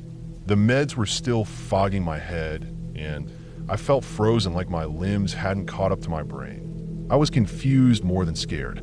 I thought maybe I was hearing something that wasn't really there. You know how the brain plays tricks on you when you're just waking up? But the moaning didn't stop. Eventually, I sat up slowly and leaned to the side, just enough to see past the corner of the wall. I saw legs stretched out on the floor in front of the couch. Jeans, shoes. At first, I thought it was my friend from earlier that day. We had hung out, watched a movie, played some video games. He'd left around 10 p.m., so it seemed weird, but I figured maybe he'd stayed longer and crashed on the couch without telling me. But then something didn't line up. The shoes were similar, but not quite the same. And the jeans were dirtier, frayed in some places. I leaned forward more, and that's when I saw his face. He wasn't my friend. My friend's Greek, lighter skinned, and clean shaven. This guy had darker skin, facial hair, and his eyes were half closed like he was drifting in and out of consciousness. Everything went still in that moment. The sleepiness drained out of me in an instant, and I just sat there, heart pounding so loud I could hear it in my ears. I didn't know who he was, how he got in, or why he was in my basement. He hadn't seen me yet. The lights were off. I was tucked behind that wall. My nightstand was next to me, and I remembered I had this 3-inch folding knife sitting in the drawer. I'd never used it. It was mostly just a thing I kept around because I thought it was cool. But right then, it felt like my only option. My first thought was that I should go for the knife and attack him before he noticed me. But something held me back. Maybe instinct, maybe fear. I remembered that the basement door, because it had once been a separate entrance, had a lock on the outside. The kind you'd find on a utility closet or a storage room. If I could get out of the room and close the door, I could trap him in. I moved carefully, slowly pulling the blanket off, trying not to make any noise. But as I started to shift off the bed, my mattress creaked. It wasn't loud, but it was enough. The moaning stopped. I heard sudden movement, a thump, then a shuffle. I didn't wait. I bolted off the bed and sprinted for the stairs. I heard him react, his shoes scuffing against the floor, a heavy footstep, then more behind me. He was chasing me. I could hear the difference between our footsteps. Mine were faster, frantic. His were uneven, like he was struggling to keep his balance. Still, he was close.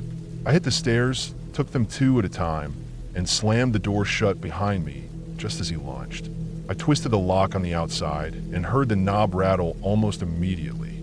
Then a loud bang. He was slamming his body against it. I didn't wait to see if the door would hold. I flew up the second flight of stairs and burst into my parents' bedroom. I was shaking so hard I could barely speak.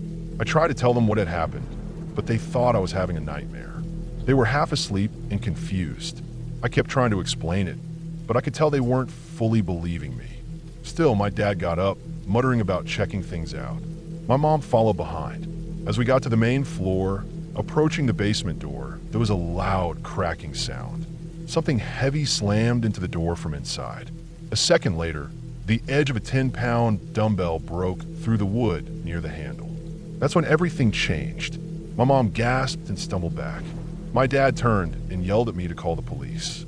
She grabbed the phone before I could even move. While she called, my dad went over to this old decorative suit of armor we kept in the living room. It wasn't a full suit, just the chest and helmet on a stand, with a broadsword that looked more ornamental than functional. But it was solid metal, and that was better than nothing. He took it off the stand, held it tight, and told me to grab the cavalry saber we kept in the umbrella stand by the front door. Yeah, we're that kind of weird family. Collectors of random historical stuff. I didn't question it. I grabbed the saber and held it like I had a clue how to use it. We stood near the basement door, waiting, just listening. Every few seconds, the guy would slam into the door or throw something else against it. The noise was brutal. Angry grunts, the thud of fists, scraping sounds. The door was cracked and splintering, but still holding. The police arrived 5 minutes later. They came in fast, guns out, voices commanding. My mom pointed them to the basement door. They lined up, shouted a warning, then kicked it open. It didn't even take much. The door was already halfway broken. What followed was chaos. The man inside tried to lunge at the first officer, but they took him down hard. It took 3 of them to hold him. He was fighting like a wild animal, screaming nonsense, foaming at the mouth a little. He wasn't injured, just totally out of it. Later, they told us he was high on PCP, which made sense. He didn't feel pain, wasn't thinking clearly, and had the strength of someone not in control of their body. They asked us questions, lots of them. Checked the broken basement window where he got in. Glass was everywhere. Apparently, he'd thrown himself through it, probably thinking he was escaping something or chasing something that didn't exist. That part chilled me. The fact that he was so gone he had no idea what he was doing. The officers said technically we'd made a citizen's arrest by locking him in. My dad joked that we were lucky the sword didn't have to come into play. I didn't laugh. I couldn't. I felt cold for the rest of the night. Shaky, like the fear had soaked into my bones. They took him away in cuffs. We gave our statements.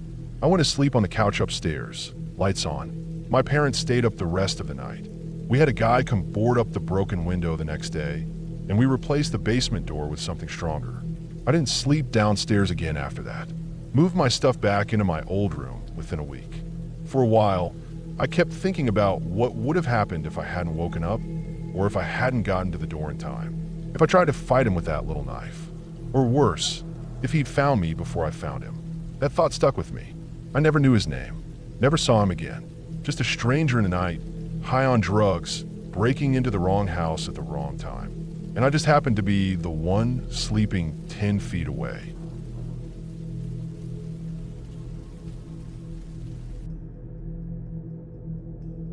It happened in the summer of 2009, a few weeks before the start of my final year in college. I had gone back to my parents' house during a short break. They had moved into this new place after I left for school, so it didn't really feel like home to me. I had only been there a couple of times before, and even then, I always had this strange feeling about the place. It was much bigger than where I grew up, a 4-bedroom house with 2.5 bathrooms, a large living room, and a 2-car garage. It was in a quiet neighborhood, not exactly rural, but spread out enough that you could go a whole afternoon without seeing anyone walk by. That day was a Saturday, hot and bright. I remember the sunlight pouring through the living room windows like it was trying to bleach the furniture. I had been up late the night before watching movies and eating junk food, so I was still groggy when I crashed on the couch sometime around noon. The living room had a wide, L-shaped couch, and I laid out across it with a pillow under my head and a throw blanket barely covering my legs. It was so quiet in the house, aside from the faint ticking of a wall clock and the occasional groan of the air conditioning. I must have dozed off for 30 minutes or so, because when I opened my eyes again, the sunlight had shifted a little on the wall. I was still half asleep, that in-between state where you're not sure if something is real or a leftover sound from a dream. But what I heard was distinct, a metallic rattle like a doorknob being turned back and forth. It wasn't aggressive, more like someone quietly trying to open a locked door. I sat up slowly, rubbing my eyes, listening. The sound had stopped. At first, I figured maybe it was my dad. His office was just 10 minutes away, and sometimes he'd come home in the middle of the day if he forgot something. I remembered he had trouble with the upstairs bathroom doorknobs before, the kind where you push in and twist to lock. He had accidentally locked himself in there a few times already. Thinking he might have done it again, I dragged myself off the couch and started up the stairs. The steps were carpeted, and the whole house had this kind of hollow, echoey quiet to it, the kind you only get when it's built big but still sort of empty. I called out a soft, "Hey," more just to make noise than anything. No answer. At the top of the stairs, I checked the bedroom doors. Every single one of them was wide open. The bathroom too. No lights on, no bags, no jacket thrown over a chair, nothing to indicate anyone had been there. I stood there for a minute, trying to shake off the uneasiness. Maybe I had imagined it. Maybe it was just a noise from outside that got twisted in my half-sleeping brain. The sun was still pouring through the windows upstairs, lighting everything up bright and clear, but I still felt weird standing there, like I had just interrupted something. I walked back down, trying to be rational. The house made all sorts of sounds. It was newer construction, but big, and the vents or water pipes sometimes echoed in weird ways. I turned on the TV, just for the noise, and curled back up on the couch. I remember watching some cooking show, something I normally wouldn't care about, but it was comforting, loud voices, clinking pans, nothing creepy about it. Maybe another hour passed. The sun was fully on the other side of the living room now, and it had gotten warmer despite the AOC. I was half asleep again, just drifting when I heard it. This time it was different. The sound was louder, more deliberate, a rapid, almost violent rattling of a doorknob upstairs. The TV was still on, but even over that, I heard it, like someone was frantically trying to get into a locked room. It lasted a few seconds, stopped, then started again. I sat bolt upright. My skin prickled, and I felt this deep, immediate fear in my chest. I muted the TV and just listened. Silence. No footsteps, no voices, no creaks on the stairs. Just dead quiet. I reached for my phone and called my dad first. He answered on the second ring. He was still at work. I tried to keep my voice normal, but couldn't stop it from shaking a little. I asked if he'd come home at all that day. He said no. Then I called my mom.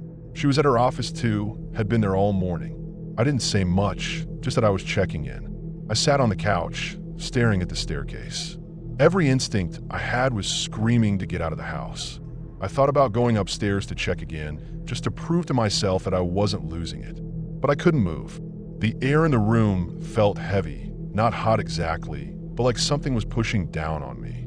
I sat there for a few minutes, phone in hand, TV still muted, not blinking. Then I heard a soft creak from upstairs. Just one, like someone had stepped in place. That was enough. I grabbed my keys, my wallet, slipped on my shoes without even tying them, and walked straight out the front door. I didn't slam it. I didn't want to make noise. I didn't even lock it behind me. I got in my car, started the engine, and just drove. I didn't really know where I was going, just anywhere but there. I ended up at a strip mall parking lot about 10 minutes away and sat there for almost an hour with the AC on full blast, trying to stop my hand from shaking. Eventually, I called my dad again. I didn't want to tell him the whole thing over the phone, so I just asked when he'd be home. He said around 6. I waited until then, met both my parents back at the house, and told them what had happened. I expected them to laugh, maybe say I'd been dreaming or that it was just the house settling or something. But my dad got quiet. Then he said something that I still think about. He said he had heard the same thing once. A few weeks after they moved in, he was home alone on a Sunday morning and heard what sounded like someone trying to open one of the bedroom doors upstairs.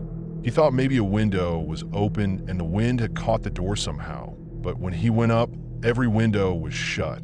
He never mentioned it because he didn't want to freak my mom out.